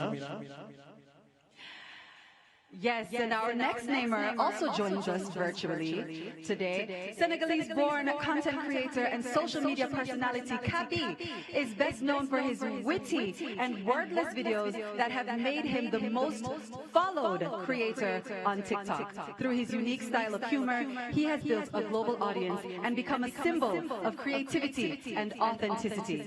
Today, he continues to use his platform to connect cultures and inspire millions around the world. So let's go ahead and take a look.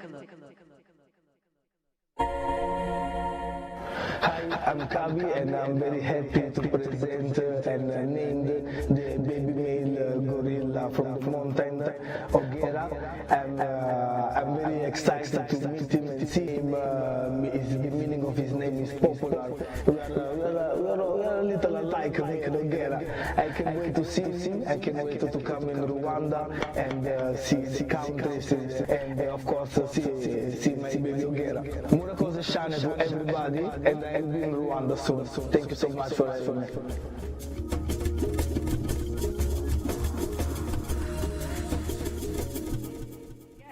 The moment has come. We'll now be introducing the next set of esteemed namers who will be joining us on stage and in real time right here in Kinigi. This year's incredible group of namers include royalty, philanthropists, entrepreneurs, leaders, artists, athletes, and conservationists, to name a few. So it's our honor to introduce them to you now.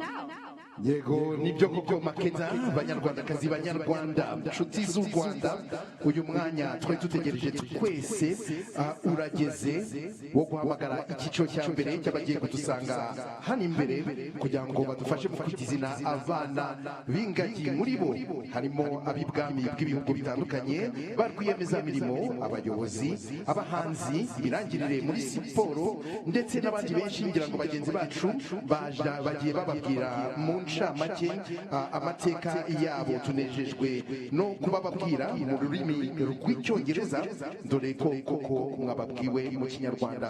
Iki gice tugiye kugikora mu cyongereza. Makeda. Now we'll be conducting this in two groups of namers. As we introduce the first group of namers, we ask that each namer stands and gives us a little wave when you hear your name called. After each namer has been recognized, we will invite the first group to join us on stage to present the names that you all have chosen. Thank you very much, Makeda. Let's start with our first namer. Our first namer is Ingeborg, Princess of Schleswig-Holstein. A big round of applause. The Princess Ingeborg is a German artist, a philanthropist, and chair of the Luisenlund Foundation, which oversees schools in Germany, and the Nare Luisenlund School in Rwanda. She has exhibited her art internationally, and she serves on various boards promoting education and cultural development. Our next namer is His Highness Tunku Ali Redaudin Ibni Tuanku Muris. His Highness is the Prince of Negeri Sembilan, Malaysia. He is a philanthropist and a conservation and education advocate. He serves as the president of the Worldwide Fund for Nature Malaysia, the trustee of the National Heritage Trust, and the chairman of Teach for Malaysia, championing wildlife conservation, education, and cultural preservation. Thank you so much for joining us today. Thank you very much indeed. Our next namer is Professor Senait Fiseha. Professor Senait Fiseha is a globally recognized leader in public health and gender equality. As Vice President of Global Programs at the Susan Thompson Buffett Foundation, she drives one of the world's largest philanthropic portfolios in reproductive health, focused on strengthening health systems and primary care to improve the lives of women and girls worldwide. Thank you so much for being with us. Our next namer is Kim Sang-hyuk. Mr. Kim is the Director General of the Global Green Growth Institute. He envisions a world where humanity prospers in harmony with the planet through partnerships. He leads Triple GI's global operations across 51 developing nations, supporting member states and partner countries to mobilize financing and technical expertise for a resilient global economy. Thank you so much for joining us today. Thank you very much indeed. Our next namer is Mr. David Marriott. He is the chairman of the board of Marriott International Inc. David has also led the company's global expansion, including its presence in Rwanda, as well as its sustainability initiatives. Drawing on his extensive experience and lifelong association with the company, he provides the board with valuable insights into its operations and the broader hospitality industry. Thank you very much for being with us. Our next namer is Dr. Yin Ye. Dr. Yin Ye is the CEO of BGI Group, a genomics research institute and company from China, and a science popularization blogger with 10 million followers. In Rwanda, BGI has partnered with the Ministry of Health on several initiatives, including the launch of a 20,000 test cervical cancer screening program. Thank you so much for joining us. Our next namer is Charlie Mayhew, OBE, and his spouse, Caroline Mayhew. Charlie, accompanied by his spouse, Caroline, is the co-founder and CEO of Tusk Trust, an impactful African wildlife conservation organization supporting initiatives in more than 20 countries. His Royal Highness the Prince of Wales is Tusk's active royal patron. Charlie has been widely recognized for his outstanding contributions to conservation in Africa. Thank you so much for being here, for the both of you. Thank you so much for joining us. Our next namer is Clave Noyinhima, Senior Ranger Guide and Trainer at Nyungwe National Park. Clave was awarded the 2024 Tusk Wildlife Ranger Award for his outstanding contributions to primate and bird conservation in Rwanda. He founded the Nyungwe Kids Birding Club to instill a passion for wildlife protection amongst the youth. Thank you very much. Our next namer is Mr. Michael Bay. He's an award-winning American film director and producer. Michael Bay is globally recognized for his dynamic cinematic style in blockbuster hits such as Transformers, Armageddon, and Pearl Harbor. He's a passionate animal activist and champions several charitable initiatives such as the Make-A-Wish Foundation. Our next namer is Michelle Yeoh Tot. Academy Award-winning actress Michelle Yeoh Tot is known for her versatility and captivating film performances. Beyond her acting career, Michelle is also a UNDP Goodwill Ambassador and supports the Wild Aid campaign, advocating for environmental protection and conservation. Thank you very much indeed to Michelle Yeoh Tot. Our next namer is Jean Tot. He's a French motorsport executive. Jean Tot is the former president of the Fédération Internationale de l'Automobile, FIA, where he led the FIA environmental strategy, promoting carbon neutrality, net zero emissions, and sustainability in motorsports. He currently serves as the UN Secretary General's Special Envoy for Road Safety. Thank you very much, Jean Tot.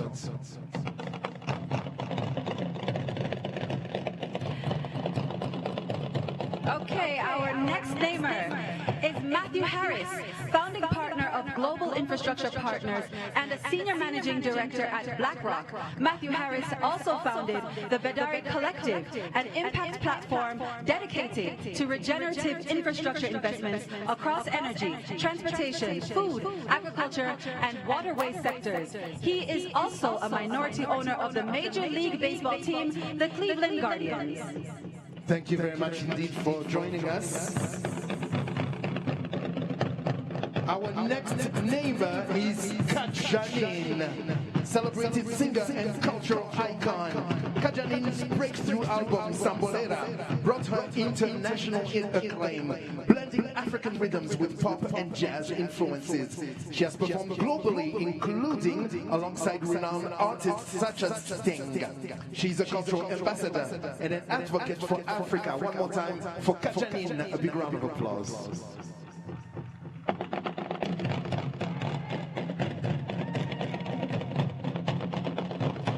Our next namer is Matthew Flamini. Former Arsenal FC player Matthew Flamini is the CEO and co-founder of GF Biochemicals, a company he co-founded with the ambition of developing sustainable alternatives to oil-based ingredients. He also served on the Paris 2024 Olympic Environmental Excellence Committee. One more time for Matthew Flamini.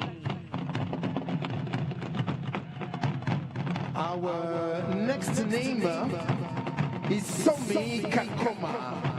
Somi Kakoma is a vocalist, a composer, an actor, a playwright, and the first African woman to be nominated in any of the Grammy Jazz categories. Her work combines jazz, African musical traditions, and storytelling to explore themes of identity and cultural memory. The award-winning artist is also the first Rwandan to appear on Broadway. A big round of applause for Somi Kakoma.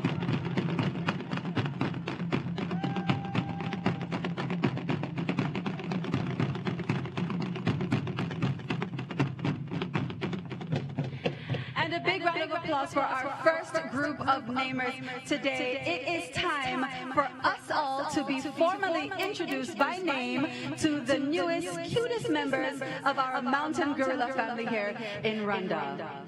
Muri uyu mwanya twiteguye noneho kwakira amazina y'abana b'ingagi. Iki cyiciro cya mbere bagiye kubidufashamo. Our very first namer is... Our first namer is Princess Ingeborg.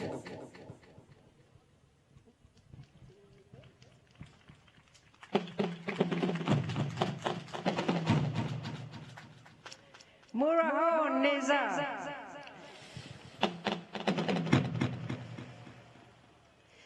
To this male baby gorilla born on 3rd of October 2024 to mother Iribi, I give the name Burere, meaning upbringing. This name was... Thank you. This name was chosen to recognize Rwanda's culture and values that shape the nation, beginning with the family, the foundation of society in Rwanda and all over the world. I am so inspired by Rwanda's remarkable conservation journey to protect wildlife and their habitats, celebrated through this incredible ceremony which we enjoy all so much. I look forward to visiting baby Burere and his family in Volcano National Hill Park tomorrow with my husband. I can't wait to meet him. Thank you.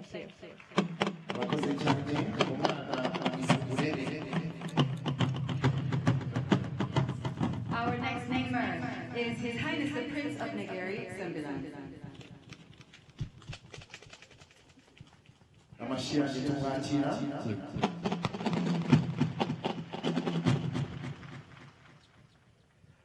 Your Excellencies, fellow neighbors, ladies and gentlemen, Muraho. I'm delighted to name, thank you. I'm delighted to name a baby girl gorilla, Naharungu, meaning companionship. She is part of the Kwita family, born to Gahuza on 29th April 2024, just 3 days and many years apart from my own birthday. May her life reflect her name, bringing warmth to her family and joy to all who meet her. I hope to visit Volcanoes National Park soon and to meet baby Naharungu in person. Kwita Izina is more than a celebration of new life. It is a powerful symbol of hope, resilience, and stewardship, and a message to the world that together we can protect our planet for the generations to come. The success here in Rwanda gives me hope for conservation efforts in my own country, Malaysia. When you began, I gather there were just gorillas left. Just as today, there are only 150 million tigers in the wild. I hope that, like you, one day we celebrate their recovery too. Thank you for your example, thank you for your leadership, and thank you for the inspiration. Murakoze cyane. Arakoze cyane umwana mwise Ntarungu. Our next namer is Professor Senait Fiseha. Tumwakirana amashyi cyane.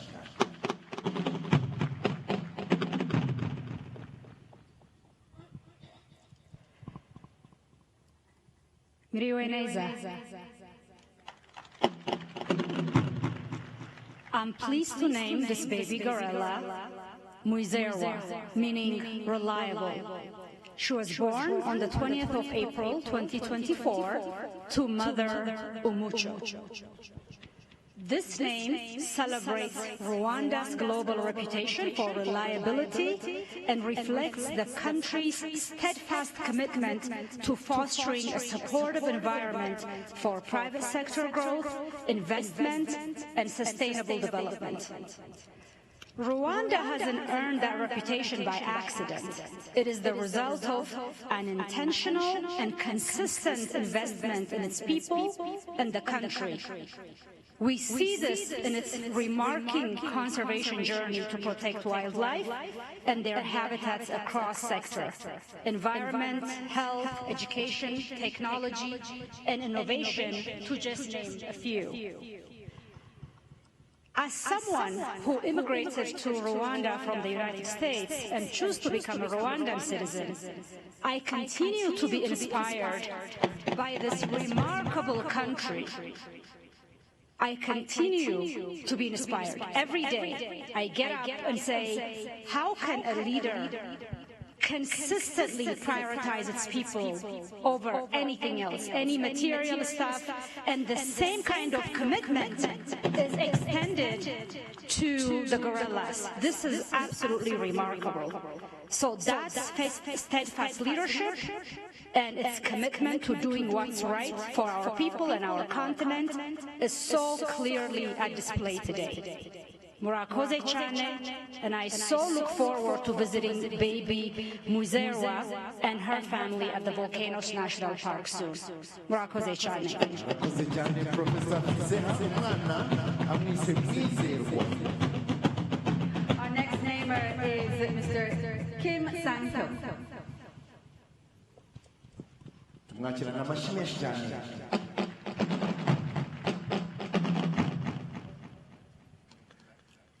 I am pleased to name my baby gorilla Impuguche, meaning expert.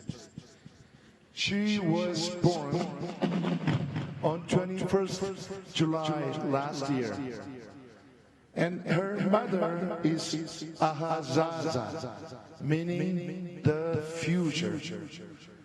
So Mama Gorilla would be also very pleased to have her very smart baby for our future. And the reason for this name is to emphasize the vital role of experts and people in making this wonderful community-based conservation for all of us. And Impuguche is going to have another nickname, which is GGGI. You know, GGGI stands for Global Green Growth Institute, which is the most fastest growing international organization. But in Korea, the host country is Korea, the brother country of Rwanda. The meaning of I means baby. Yes, baby. So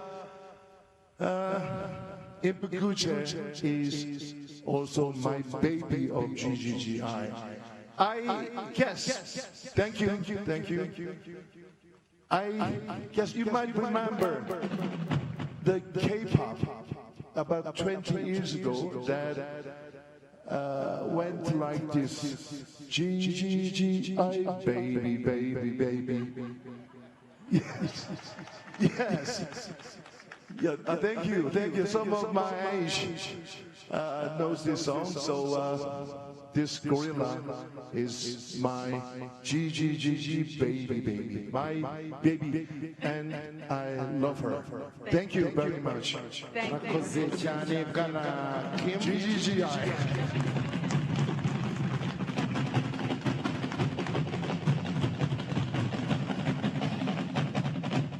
감사합니다. Our next name is Mr. David Marriott.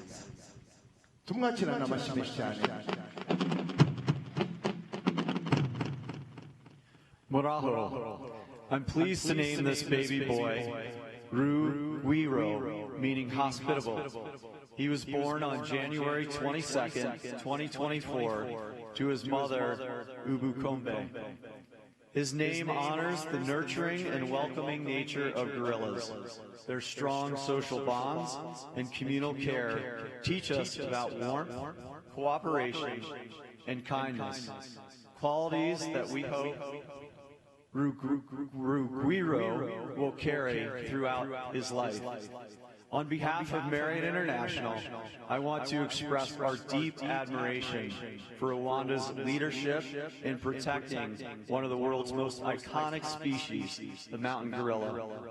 We believe that travel can and should be a force for good, and our presence in Rwanda is rooted in the belief of growing together with the people, culture, and natural heritage of this extraordinary country. Let his name, Rwanda, symbolize our shared promise to protect, to serve, and to pass on a thriving planet to generations to come. Thank you very much.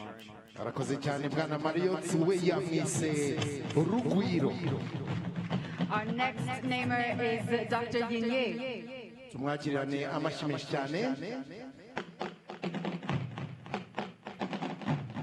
Hello everyone. Maraho. Yes.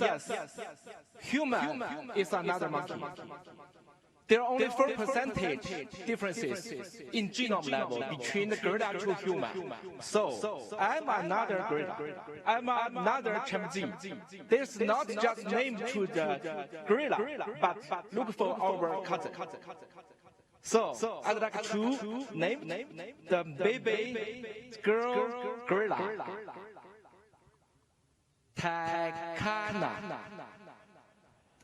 I try many times. Takana.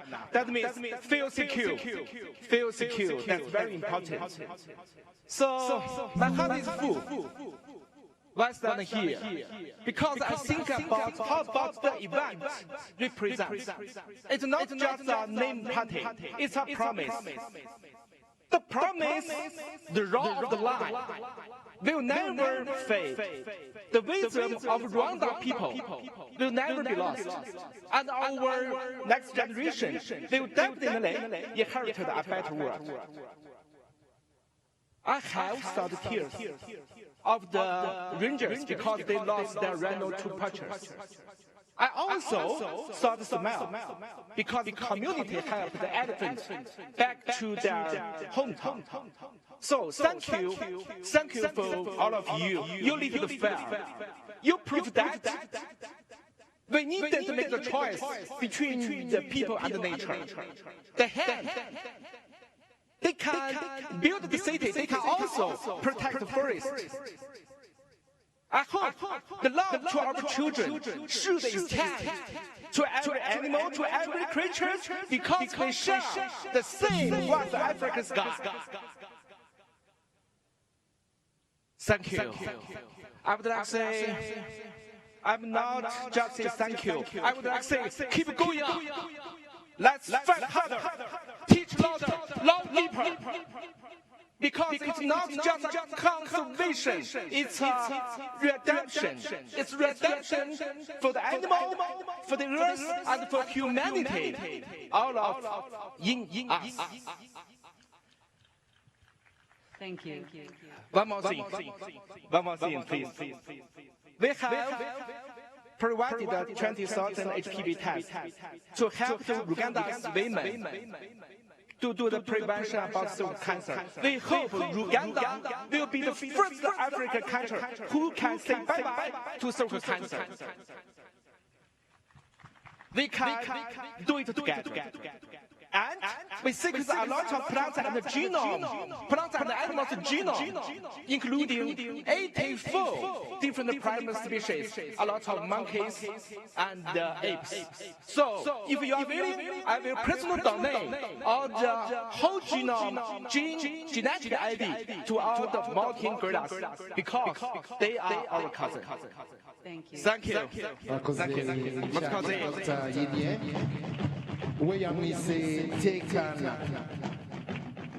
Our next name is Mr. Charlie Mayhew, who is here with his beautiful wife, Caroline. Tubakirane amashimwe cyane.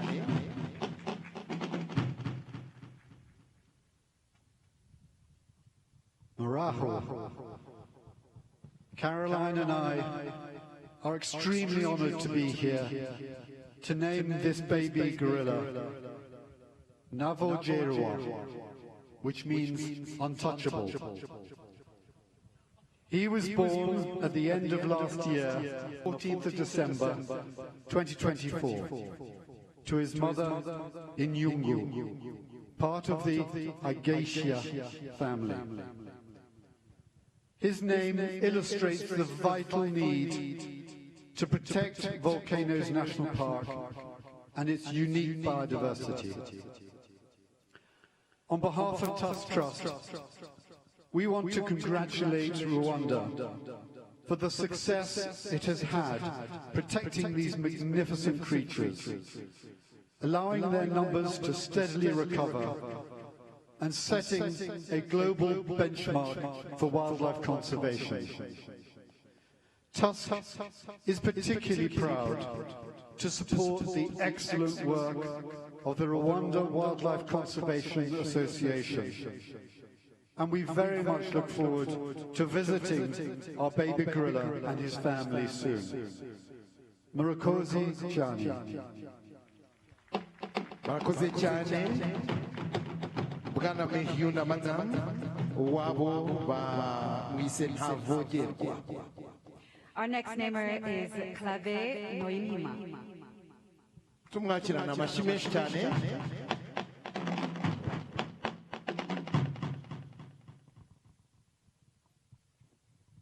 Muraho.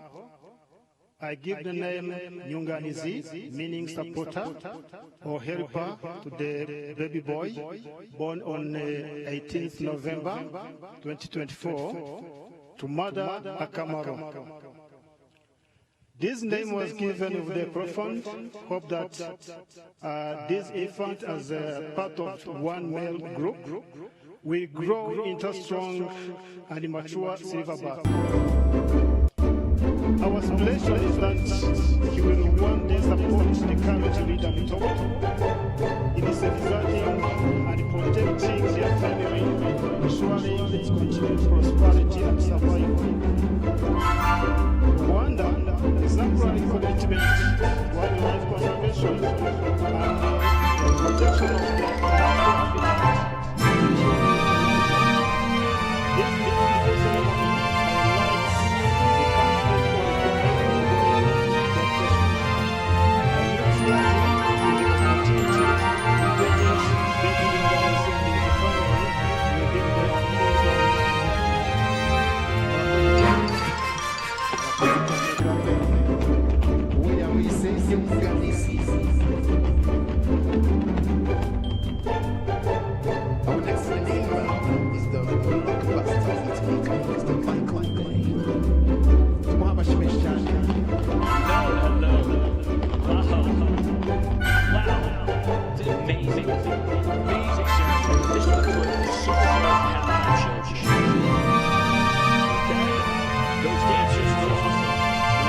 here on Earth is everyone's responsibility, and Rwanda is leading the way. So thanks for having me here.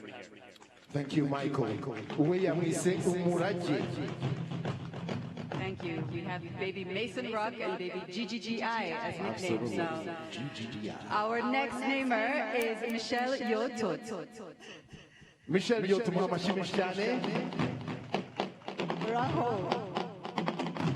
Wow, I am so pleased and so excited to be here in Rwanda. I was so blessed to witness the Savigno family up close in their natural habitat.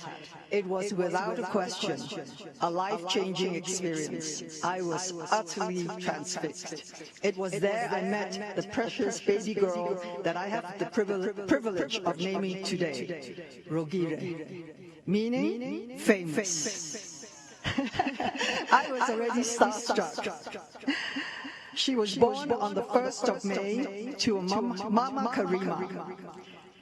May her name, Rogire, embody Rwanda's global recognition for extraordinary leadership in environmental stewardship and sustainable development.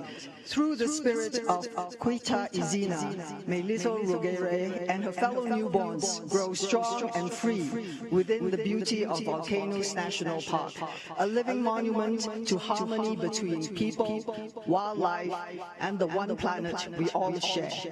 Thank you for your amazing country and the wonderful people of Rwanda. Murakoze cyane. Michelle Yotot, umwana we yamwise Rwogere. Our next name is Jean Tot. Tumwakirana amashyi menshi cyane.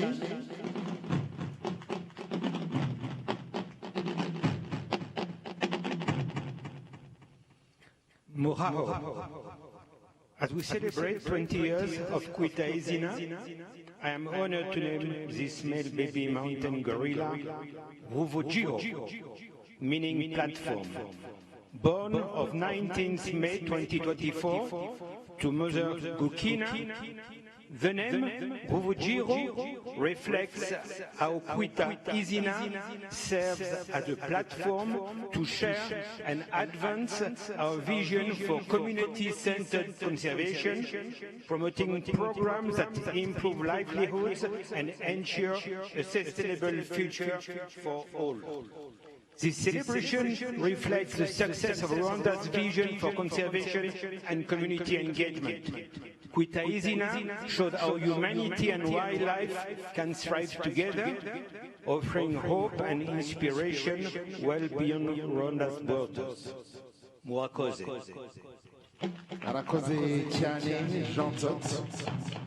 Our next namer is Matthew Harris. Good afternoon, Rwanda. Muraho. I'm deeply grateful and honored to be here to celebrate the 20th anniversary of Kwita, Izina in Rwanda. I had the pleasure and opportunity yesterday to meet my baby gorilla from the Izina family, born to mother Ejoheza, and I have named him Emwu Ngeri, the shepherd. The name shepherd is important because it honors all the rangers, trackers, and guides that keep us all safe in the wilderness and allow us to traverse the ecosystem in harmony with nature, wildlife, and humanity.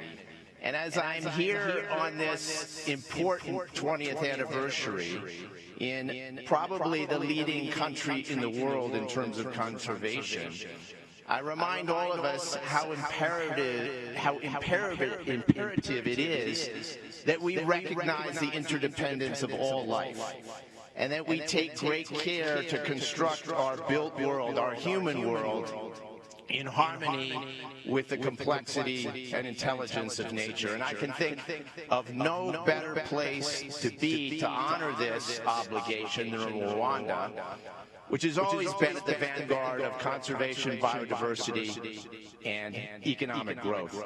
I look forward to coming back again in the near future to visit Rwanda, and also to see again my baby gorilla, Emwu Ngeri. Thank you. Arakoze cyane Matthew Harris we amwise Ngeri.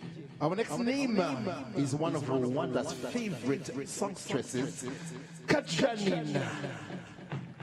Tumwakira amashime cyane.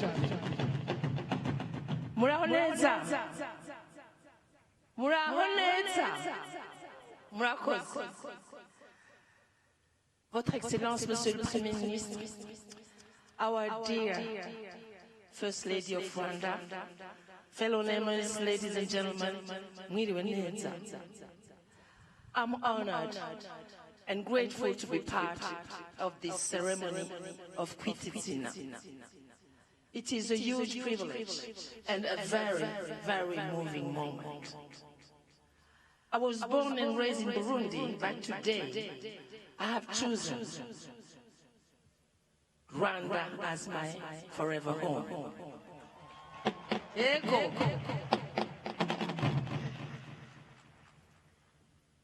In Africa, we say that it takes a village to raise a child. In the same spirit, we can say that it takes a whole world to protect what is dear to our lives. Nature, species in danger, and well-being of Musanze communities, who are the main actors of the extraordinary progress and success that Rwanda has achieved in terms of conservation of mountain giants. Thank you. My baby family is Kwita. Her sweet mama is Michelle. The name of my baby boy gorilla is Garuka. Garuka means come back.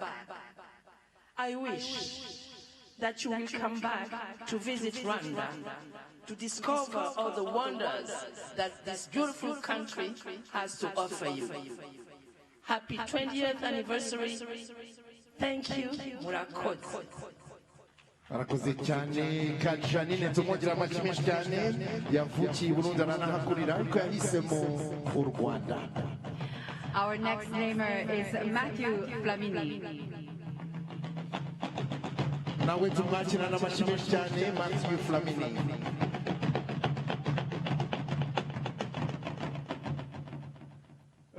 Excellency, Mr. the Prime Minister, it is a great honor to be here today, and I would like to start by thanking you for bringing us together, thanking you also for choosing to be a leader when it comes to the protection of the environment, and also to tell you that the people of Rwanda, you are a real inspiration for many people around the world. So thank you.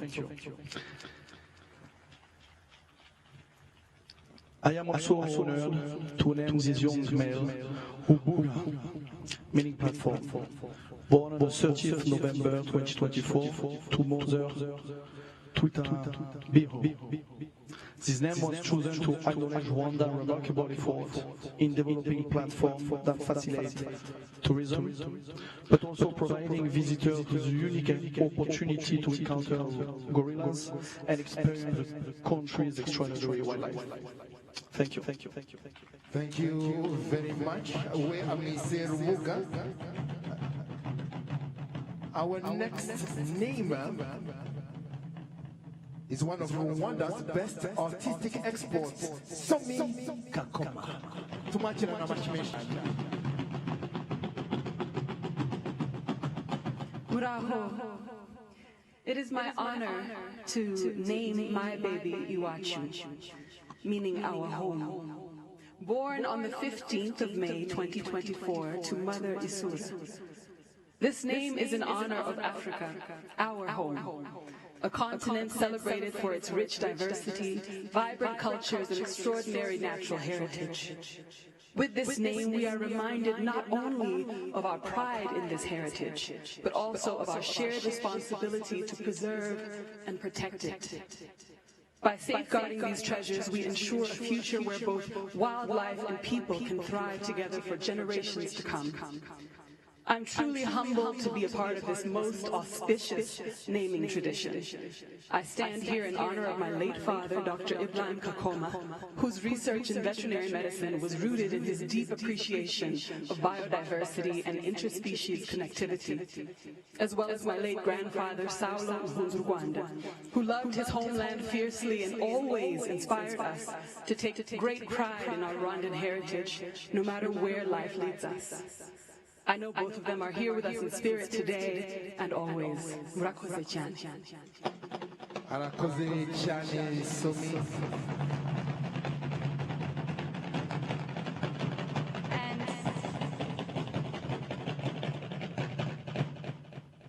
Okay, and thank you so much to our first group of namers. We appreciate you being here with us to celebrate this beautiful day, and we ask that you stand and rejoin the rest of our conservation champions back with our guest of honor. Thank you so much once again. Reka twongere twishimire cyane iki cyiciro cya mbere cyadufashije kwita amazina y'abana b'ingagi. Icyiciro cya mbere icyiciro tubashimire cyane ko badufashije kwita izina, ko baje kwifatanya n'u Rwanda, ko bagaragarije u Rwanda urukundo rwinshi cyane, ko bishimira iterambere ry'u Rwanda, by'umwihariko ingamba zagiye zifatwa mu kubungabunga urusobe rw'ibinyabuzima, by'umwihariko izi ngagi zacu muri iyi ntara nziza y'amajyaruguru, muri aka karere ka Musanze. Hano duhuriye muri Kinigi, batwishimiye cyane kandi batugaragarije iryo shema batewe no kubana natwe muri ibi birori. I think we need our drummers at the next Super Bowl. Absolutely. Yeah. Okay. Now it's time for us to introduce our second and final group of namers. Once again, to our namers, this time we're going to do it just slightly differently. We ask that when your name is called, you stand at your seat and just give us a quick little wave. After everyone's name has been called and their bios read, we will lead you over to the stage all together in one line, okay? So we will be introducing you all to our namers now, and let's take it away. All right. In group 2, our first namer is Yemi Alade. Yemi Alade, she's a Grammy-nominated, award-winning Nigerian Afro-pop singer and songwriter. Yemi Alade is also a UNDP Goodwill Ambassador and founder of the James and Helen Pathway Foundation. She actively promotes women's empowerment, social justice, and health initiatives, including the Zero Malaria Campaign. Thank you very much, Yemi Alade, for being here with us. Yes, our next namer, we ask that you stand at your seats and just give us a wave as we read out your bio. He is the chairman and CEO of the Reed Jules Oppenheimer Foundation. Reed has dedicated 5 decades to advancing nonprofits and initiatives addressing food insecurity and social and economic inequality for Wild Earth Allies, and has supported community-based conservation in Rwanda for 30 years, including partnerships with the cooperative IMPARIRWA. Arakoze cyane Reed Oppenheimer. Our next namer is Atanazi Mukabizimungu. She's a community leader. Atanazi is the chairperson of Gahunga, a cooperative championing women's empowerment, sustainable livelihoods, and wildlife conservation in the communities surrounding the Volcanoes National Park. Her work has been recognized by the government of Rwanda and internationally. Our next namer is Dr. Edward Holt, CEO at EF Education First. Dr. Holt is dedicated to contributing to a better world and has spearheaded EF's impact work around the globe with a focus on transforming people, communities, and ultimately the planet. Thank you very much for being with us. Our next namer is Susan Senegal, co-founder and president of Rwanda Girls Initiative and the Gashora Girls Academy of Science and Technology. Susan is a passionate advocate for girls' education as a powerful force for breaking the cycle of poverty and creating lasting change. Thank you very much, Susan, for being here. Our next namer is Gagan Gupta, founder and CEO of Arise Group. Gagan Gupta is passionate about driving sustainable industrialization, renewable energy, and clean mobility across Africa. In Rwanda, he is partnering with the government to develop the Bugesera Special Economic Zone, and through his company Spiro, is advancing the country's e-mobility initiatives. Thank you very much for being with us. Our next namer is Camille Levelo, founder and CEO of EcoPlanet Bamboo. Camille Levelo has led major initiatives in Rwanda with the organization, including planting over 1,000 hectares, restoring riparian zones, and supporting biodiversity through key national partnerships. Thank you very much for being with us. Our next namer is Luis Garcia, retired pro footballer who played for clubs like Atletico Madrid, Barcelona, and Liverpool. Luis is known for his flair and crucial goals. Today, he works as a football analyst for ESPN and is the CEO of the Malaysian football club, JDT. Thank you very much for being with us. Our next namer is none other than Bakari Sanya, a former professional footballer. Bakari Sanya made 284 appearances for Arsenal and 65 international appearances for France. He is now based in Dubai, where he spends time coaching and focusing on his business interests. Thank you very much, Bakari Sanya, for being here with us. Our next namer is Si Jinyong, renowned. Z is widely recognized as a pioneer in China's field of nature photography. He founded the Wild China Film, showcasing the beauty and diversity of wildlife while raising awareness for conservation efforts. Thank you. The Diane Fossey Gorilla Fund, right here in Kinigi. Thank you very much for being with us. Our next namer is Suzanne Chin. For over 35 years, Sue Chin has advanced wildlife conservation through innovative design and education. Her work in Rwanda includes early ecotourism planning for Nyungwe National Park and supporting crane conservation with the Rwanda Wildlife Conservation Association. She leads design initiatives at the Bronx Zoo and serves on the board of the International Crane Foundation. Thank you so much for joining us today. Our next namer is Javier Pastore, Professional footballer Javier El Flaco Pastore won numerous titles with PSG Football Club, including Best Player of the League in 2015. Beyond his football career, Javier supports various humanitarian initiatives. Thank you, Javier El Flaco Pastore, for being here. We have next Ruth Fisher. A corporate attorney, Ruth Fisher is currently the president of Perik Holdings, a private equity fund that invests in media and mobile companies. She also serves on multiple philanthropic boards. Thank you very much for being here. Our next namer is Vivian Ressler, a creative and philanthropist. Vivian Ressler has exhibited her work across the United States with pieces held in private collections worldwide. She also leads a private foundation that supports education and healthcare initiatives. And our final namer for today is Jean de Dieu Nyonzima, a dedicated student at the Educational Institute for Blind Children in Nyaruguru District. Jean de Dieu ranked among the top 5 achievers in his O-level national exam. His remarkable academic performance, resilience, and determination reflect his unwavering belief in his potential. Thank you so much for being here. Absolutely, and thank you very much for our group too. Distinguished namers, we now request that you please join us on stage to name your baby gorillas. So if you just stand up and follow protocol, you'll be making your way here to the stage. Mu gihe abaprotokoli bacu bari gufasha iki cyiciro cya kabiri kigiye kudufasha kwita izina abana b'ingagi, abakaraza bacu barahanye, dukomeze twakirane ubwuzu bwinshi cyane, dukomeza kubishimira, tubashimira kuba baje kwifatanya n'abanyarwanda ndetse n'inshuti z'u Rwanda kandi nabo nizo muri uyu muhango, ibi birori byo kwita izina abana b'ingagi 40 bose no gushimangira ingamba zo kubungabunga urusobeso rw'ibinyabuzima hano mu Rwanda muri parike zacu zitandukanye, by'umwihariko parike y'ibirunga.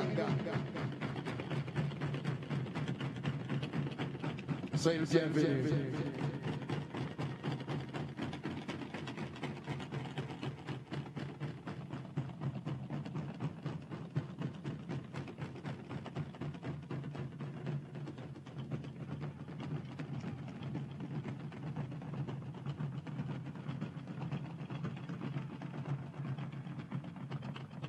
Turabishimiye ndetse na cyane rwose.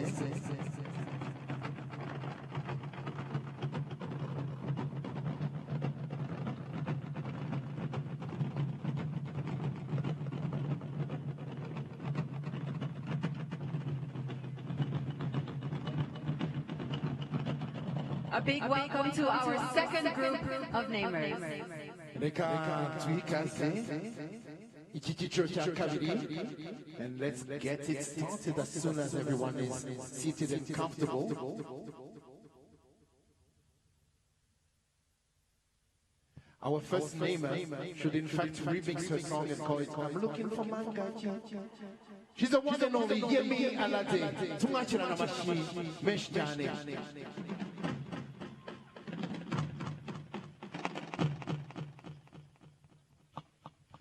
First Lady, Your Excellency, the Prime Minister, my fellow namers, it's an honor to be here. My name is Yemi Alade. I came all the way from Nigeria, and it is an honor to be here in Rwanda, in Kinigi.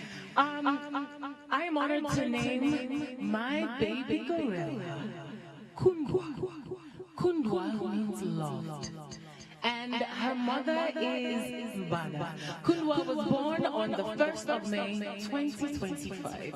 She's barely 7 months old. No, I think she's older than that. Well, as the first daughter of her mother, I would know better because I'm also the first daughter of my mom.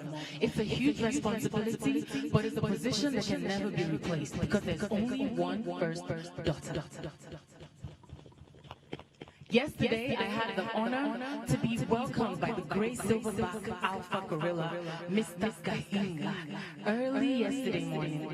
This allowed us to sit and watch them eat and socialize, and I observed and shared awe of these majestic, powerful herbivores. As my friend said, the mountain giants. I immediately could see the emotional connection between child and mother. The minute I laid my eyes on the beautiful kundwa, it was love at first sight. I feel even more gratitude to all the guides, the community, to all the trackers who spent hours to find the gorilla family before we did. Thank you so much, because it's the love that you have extended to the gorillas that they have been able to accept us into their family. I learned some languages, such as and I feel like they are my family, and I love my baby Kunwa. Thank you once again. See you later.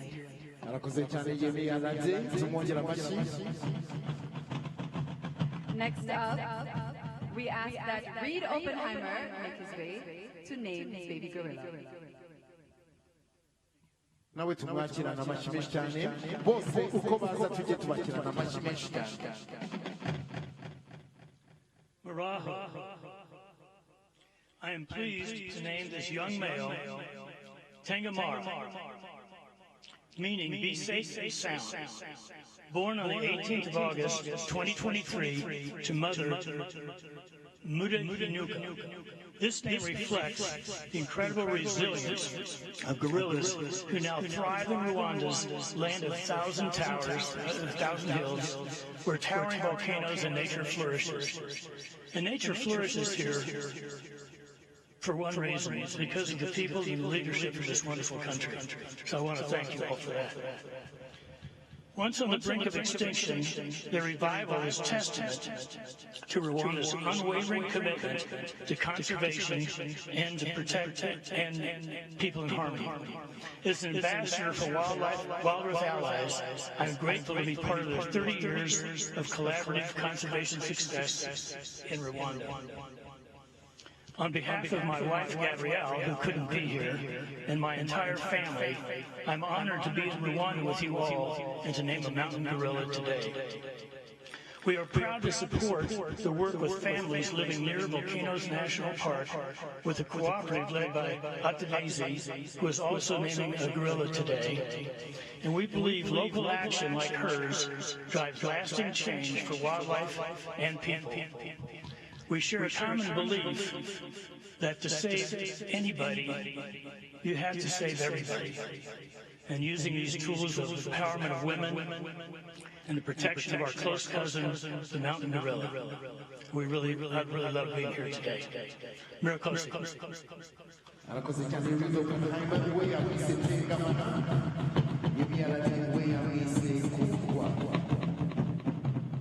Our next neighbor is Atanasi Mukabizimungu. Atanasi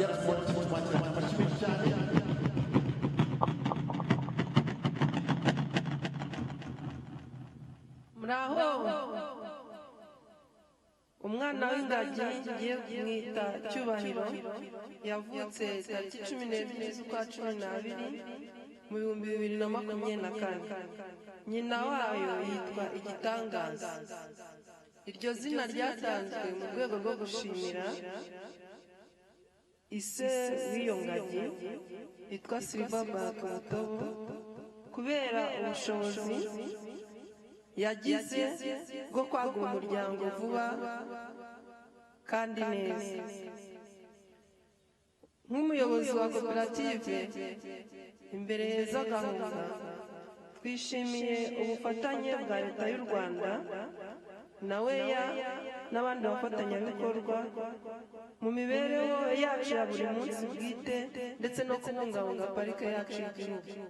tuzakomeza no kuyibungabunga ndetse n'ejo nzajya gusura ndebe ko iyo miryango imeze neza.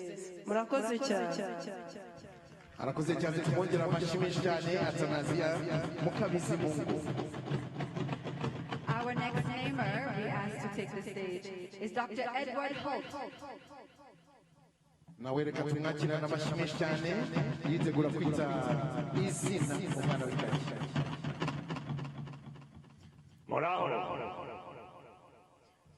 I'm deeply honored to get the opportunity to come to this beautiful and amazing ceremony. I'm also very honored to get to name a young, strong male born on the 4th of September in 2023 to mother Twenje. I named this baby Rwanda Nziza. The name means beautiful Rwanda and pays tribute to Rwanda's breathtaking natural beauty and the beautiful spirit and welcoming of the people.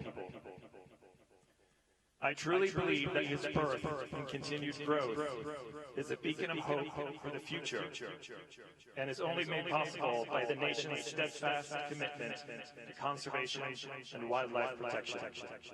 We look forward to seeing him thrive and establish his own family in the Volcanoes National Park over the years to come. Thank you. Arakoze cyane.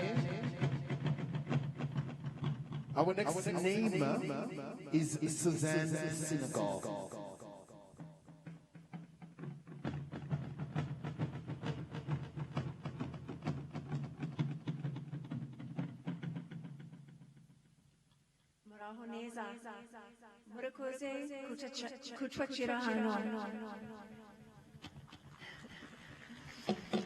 Your Excellency, Honorable Prime Minister and distinguished guests, I am so honored to be here today to take part in this special milestone of the 20th anniversary of Kwita, Izina.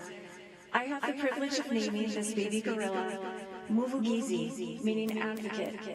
She was born on the 22nd of March, 2024, to mother Rwanda Ushaya. I was so lucky to spend time with her and her Izina family yesterday. This name highlights the importance of our continuing to be advocates for the mountain gorillas, as they are essential for conservation and ecotourism. This name shines a light on the importance of protecting biodiversity and invites a more holistic way of thinking, one that encourages us to appreciate wildlife and recognize how all species are truly interconnected. Although mountain gorillas are still endangered, their resiliency and recovery is a testament to the power of green investments in the broader ecosystems and highlights the need for more investments. It's been my honor to work in Rwanda for nearly 18 years. I continue to be absolutely inspired by the way that Rwanda is a model for the world in so many areas, from health access to gender equity, so it's not surprising to me at all that Rwanda has also been such a leader and an advocate in conservation and protecting the beautiful mountain gorillas and their habitat. I look forward to visiting amazing Muvugizi in the Volcanoes National Park again very soon. Murakoze cyane. Murakoze cyane Suzanne. Hari habuze gato ababwiye ngo murakoze guceceka kuko mwibana amashi yanyu ari hano. Our next namer is Gagan Kwita.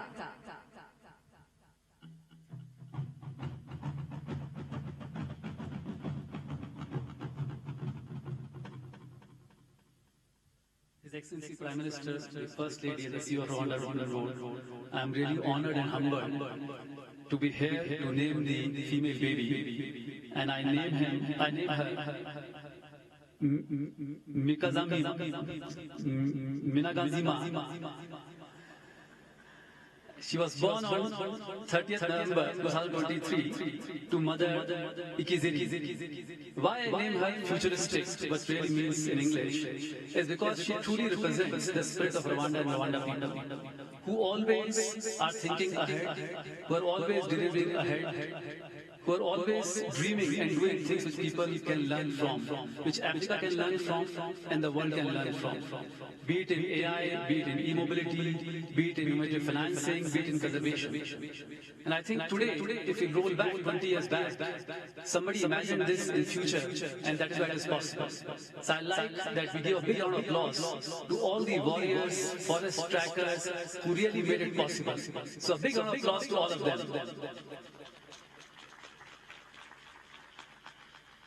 As the name suggests, I think in few months or years, the baby gorilla will actually be creating an app to see where the bamboo shoots are, which we can go and register in Rwanda board, which acts very fast in less than 4 hours.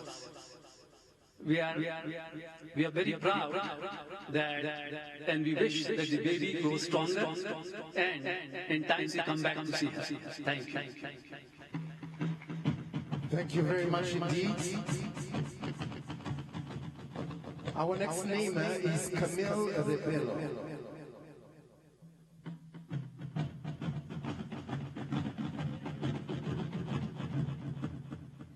Honorable First Lady, Your Excellency, Mr. Prime Minister, good afternoon and maraho. I'm extremely honored to introduce you to this beautiful baby boy, baby gorilla, who was born on March 12, 2024, to his mother, Dukundane. I'm so proud to name him Rugano, meaning bamboo. This name recognizes the crucial role of the bamboo forests within the Volcanoes National Park, a species which provides a vital habitat and a critical food source for these beautiful mountain gorillas. Rugano's name is also extremely close to my own heart, having spent the last 15 years working towards the utilization of bamboo as a tool for landscape restoration, fighting climate change, avoiding deforestation, and providing a sustainable resource for a number of key global markets, including here in Rwanda. The Volcanoes National Park is critical to gorilla conservation and the bamboo within it, and not just the conservation but cross-border biodiversity. And protecting it is essential for maintaining the survival and the ecological balance of these species within that ecosystem. Over the past few years, and in particular over the last 5 years, working with the African Wildlife Foundation and the Rwanda Development Board, EcoPlanet has witnessed how the restoration of the areas surrounding the Volcano National Park is possible, and it's been extremely inspiring to watch that, as well as the remarkable conservation journey and commitment of Rwanda towards the protection of these species. Yesterday, getting the opportunity to experience this firsthand was truly awe-inspiring. To walk for 3-4 hours through extremely dense jungle and come face to face with these majestic animals was really an incredible experience. And it turned that theoretical commitment and journey of Rwanda's conservation journey into something extremely tangible and awe-inspiring. Equally awe-inspiring was seeing the absolute passion of our ranger, our guide, their knowledge, and the team of trackers, porters, and all the other people behind it. It was clear that these people have not only dedicated their lives, but truly loved these gorillas. And that's really a remarkable thing for Rwanda to have created. So thank you very much. Thank you. Our next namer is Luis Garcia.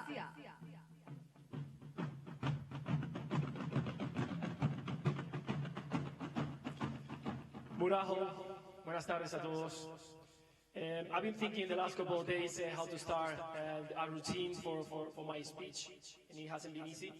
But the first thing that came to my head was to be thankful for the people who allowed me to be here today. So I would like to thank Prime Minister, First Lady, Visit Rwanda and Atletico Madrid for having me here. I really, really thank you very much for this amazing experience. Of Iraba, that means ornament patterns. He was born on 26th of September 2024, and his mom is called Ijame. The name Iraba comes from trying to find and celebrate the stunning beauty of gorillas, who are like living ornaments to the country.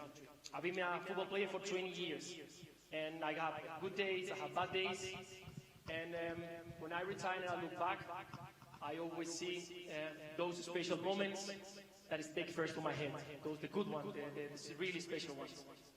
I had the opportunity yesterday to go into the Volcano Mountains and walk among a family of gorillas who allowed us to spend with their time, to see they behave, how they talk to each other, how they eat, how they behave. And it was really, really an experience that is unique. I will always recommend to anyone who can a chance to come here to Rwanda. So I know that those memories, they will last for the rest of my life in my head. And they will come every single time that I got a smile on my face. So thank you very much for having me here. Urakoze Rwanda. Thank you very much, Luis Garcia.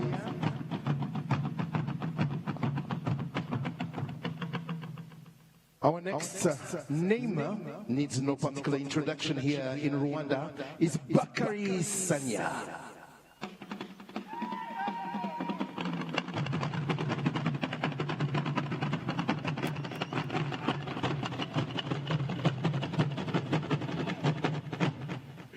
Such a great welcome. Thank you so much, His Excellency Prime Minister. It's a real privilege for me to be standing in front of you and have the privilege to name my baby Amahumbezi, meaning gentle breeze, named the mother Munezero. The baby was born on the 30th of January 2025. The name was chosen to capture the refreshing coolness here in Rwanda, the serene beauty of the misty forest, the sense of tranquility and hope that we all feel whenever we're traveling here to the Volcano National Park, a real treasure to Africa, to Rwanda, and to the world. I want to express my sincere respect for the government, for the different organizations here in Rwanda, for all the people coming along together to make this happen, first of all, this fantastic ceremony, but also allowing all the animals to live and protect the wildlife and their habitat. I'm African, I'm a proud African, I'm Senegalese, but today more than ever I feel Rwanda.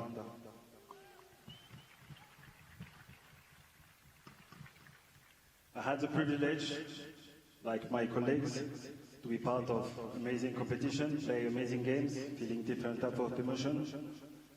But the past 3 days have been very interesting, and I will surely go back home with a last memories and a lot of more courageous because of you guys, because of courage you're showing us, and because of the energy I'm feeling here every day. I'm looking forward to be meeting baby Umuraje and his family, of course, in the National Park. I'm looking forward to be coming back here in Rwanda to feel the energy.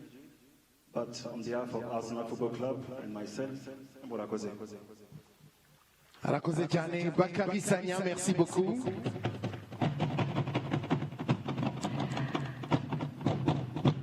Our next namer is Izina.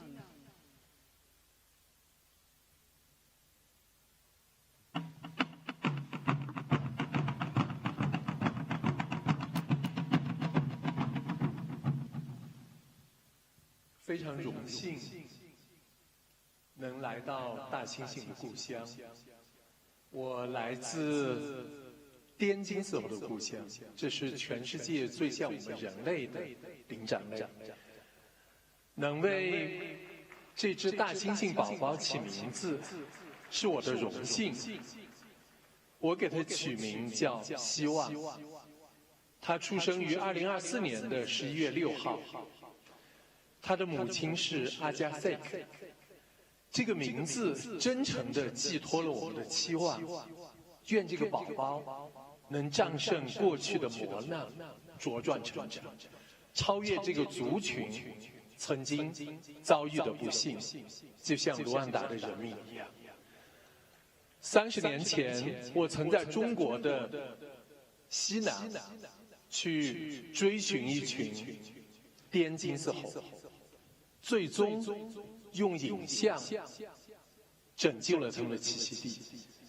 那作为一个野生动物摄影师，来到非洲，来到卢旺达这么一片美好的土地，我也特别期望能有机会把非洲在野生动物保护方面的经验带到中国去。我也希望把我们用影像去给原住民赋能野生动物摄影训练营这样的经验带到卢旺达来。今天呢，我来到卢旺达，怀着深切的爱与美好的祝愿，渴望为这个美丽的国度播种希望。感谢你，卢旺达，布拉克特，卢旺达。Thank you. I'm a Zulu Yanyu. I'm honored to be here in Kinigi to name this baby boy Izele, It means hope. He has the same family name with me. He's born on November 16, 2024, to Mother Agazaki. This name is a heartfelt expression of our hope that this infant will overcome past challenges, grow of full strength and thrive, rising above the history of the losses in her lineage, just like the people of Rwanda. 30 years ago, I have protected Chinese endangered species, Yunnan snub-nosed monkeys in the southwest part of China, where I grew up. It is a primate that bears a resemblance to humans. Because of my photography and documentary, this endangered species has saved from the brink of extinction. Over the decades, a dozen wildlife species on the brink of extinction in China was saved by photography such as Tibetan.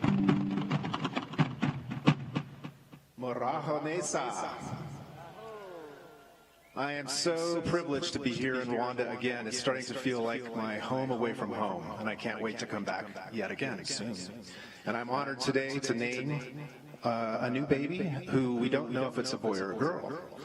The baby is Shamba, meaning forest.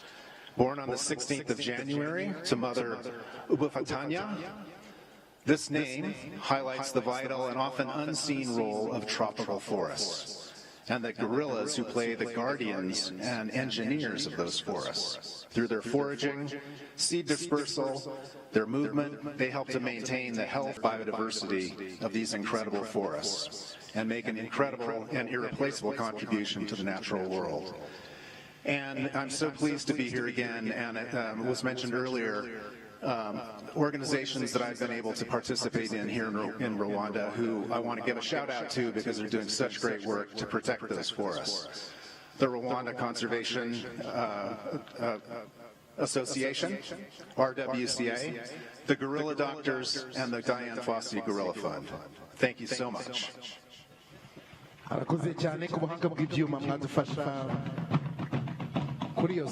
Next namer is Su Chin.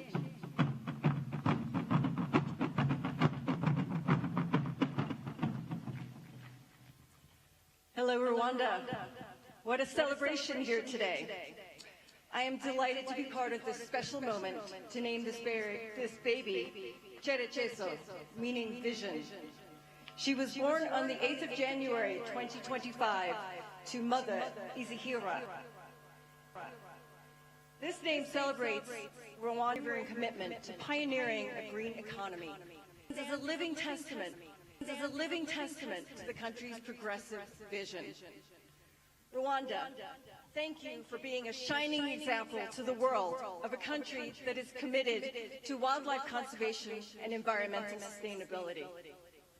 I am deeply humbled, honored, and grateful for the opportunity to name this baby gorilla. Thank you. Murakoze. Thank you very much. Our next namer is Javier.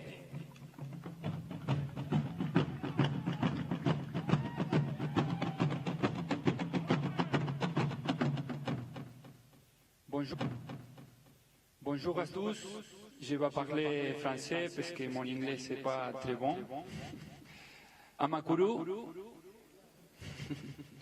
j'ai l'honneur de représenter le Paris Saint-Germain, partenaire de Visite Rwanda, pour nommer un bébé gorille pour le 20e anniversaire de Kwita Izina. Je donne le nom de Gansa, qui signifie dominaire.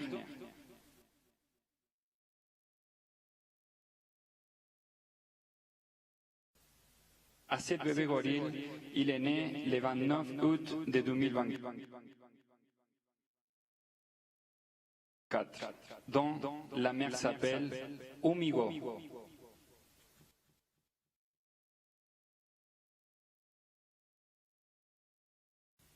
Ce nom illustre notre souhait à continuer à protéger cette gorille les plus importants du massif de Virunga, ainsi qu'elle continue à préserver et dominer dans la région. J'ai eu la chance hier de visiter l'habitat naturel des gorilles au parc national des volcans. Et j'ai resté impressionné et ça va rester un voyage inolvidable pour ma vie.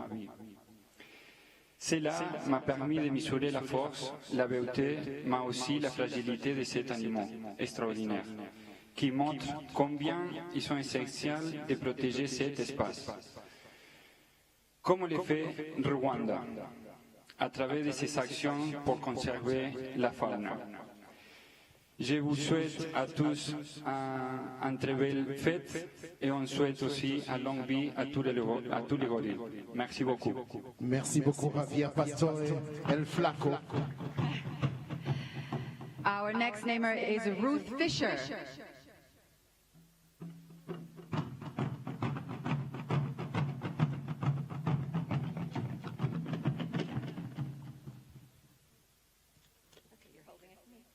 Okay, hello. I am delighted to be here to name a young male named Inhamoko, meaning origin, born on the 3rd of February 2024 to mother. Forget it, I can't say it. The name highlights the deep connection shared by all species and reflects the One Health belief that the well-being of one species is linked to the health of the entire ecosystem. This little gorilla reminds us of our shared origin and the importance of nurturing life in all its forms. I would just like to say that we've been coming to Rwanda for the last 10 years. My husband is the chairman of RDB, and he has been here 45 times. I have been here a little less. Each time I come, I'm amazed by how remarkable the country is. People say Africa is the future, but in Rwanda, I think the future is now. Thank you very much. Very well said. Thank you indeed.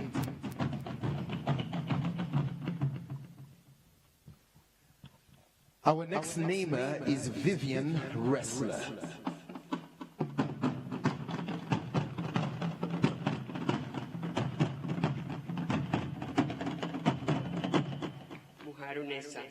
I am pleased to name this baby Higa, meaning commit, born on February 23rd, 2025, to mother Nsanganira. This name was chosen to celebrate and reinforce Rwanda's unwavering commitment to conserving its rich culture, heritage, and natural resources for generations to come. It is a privilege to participate in this meaningful ceremony. Thank you, Chairman Fisher. A few years ago, my late husband, known as Yosso, had a dream to come to Rwanda and see the gorillas in person. It was something he spoke about with excitement. Our friends, the Fishers, joined us in this great adventure. This journey gave us memories I will treasure forever. Today, by giving this baby a second name of Yosso, in his honor, we are weaving his story into the fabric of this land he loved so much. Thank you, Rwanda. May this little gorilla grow strong, wild and free, just as my husband would have wanted. Murakoze, thank you, gracias. Thank you very much. And our final namer is Jean de Dieu Niyonzima. Amashi yanyu tumwakira Jean de Dieu.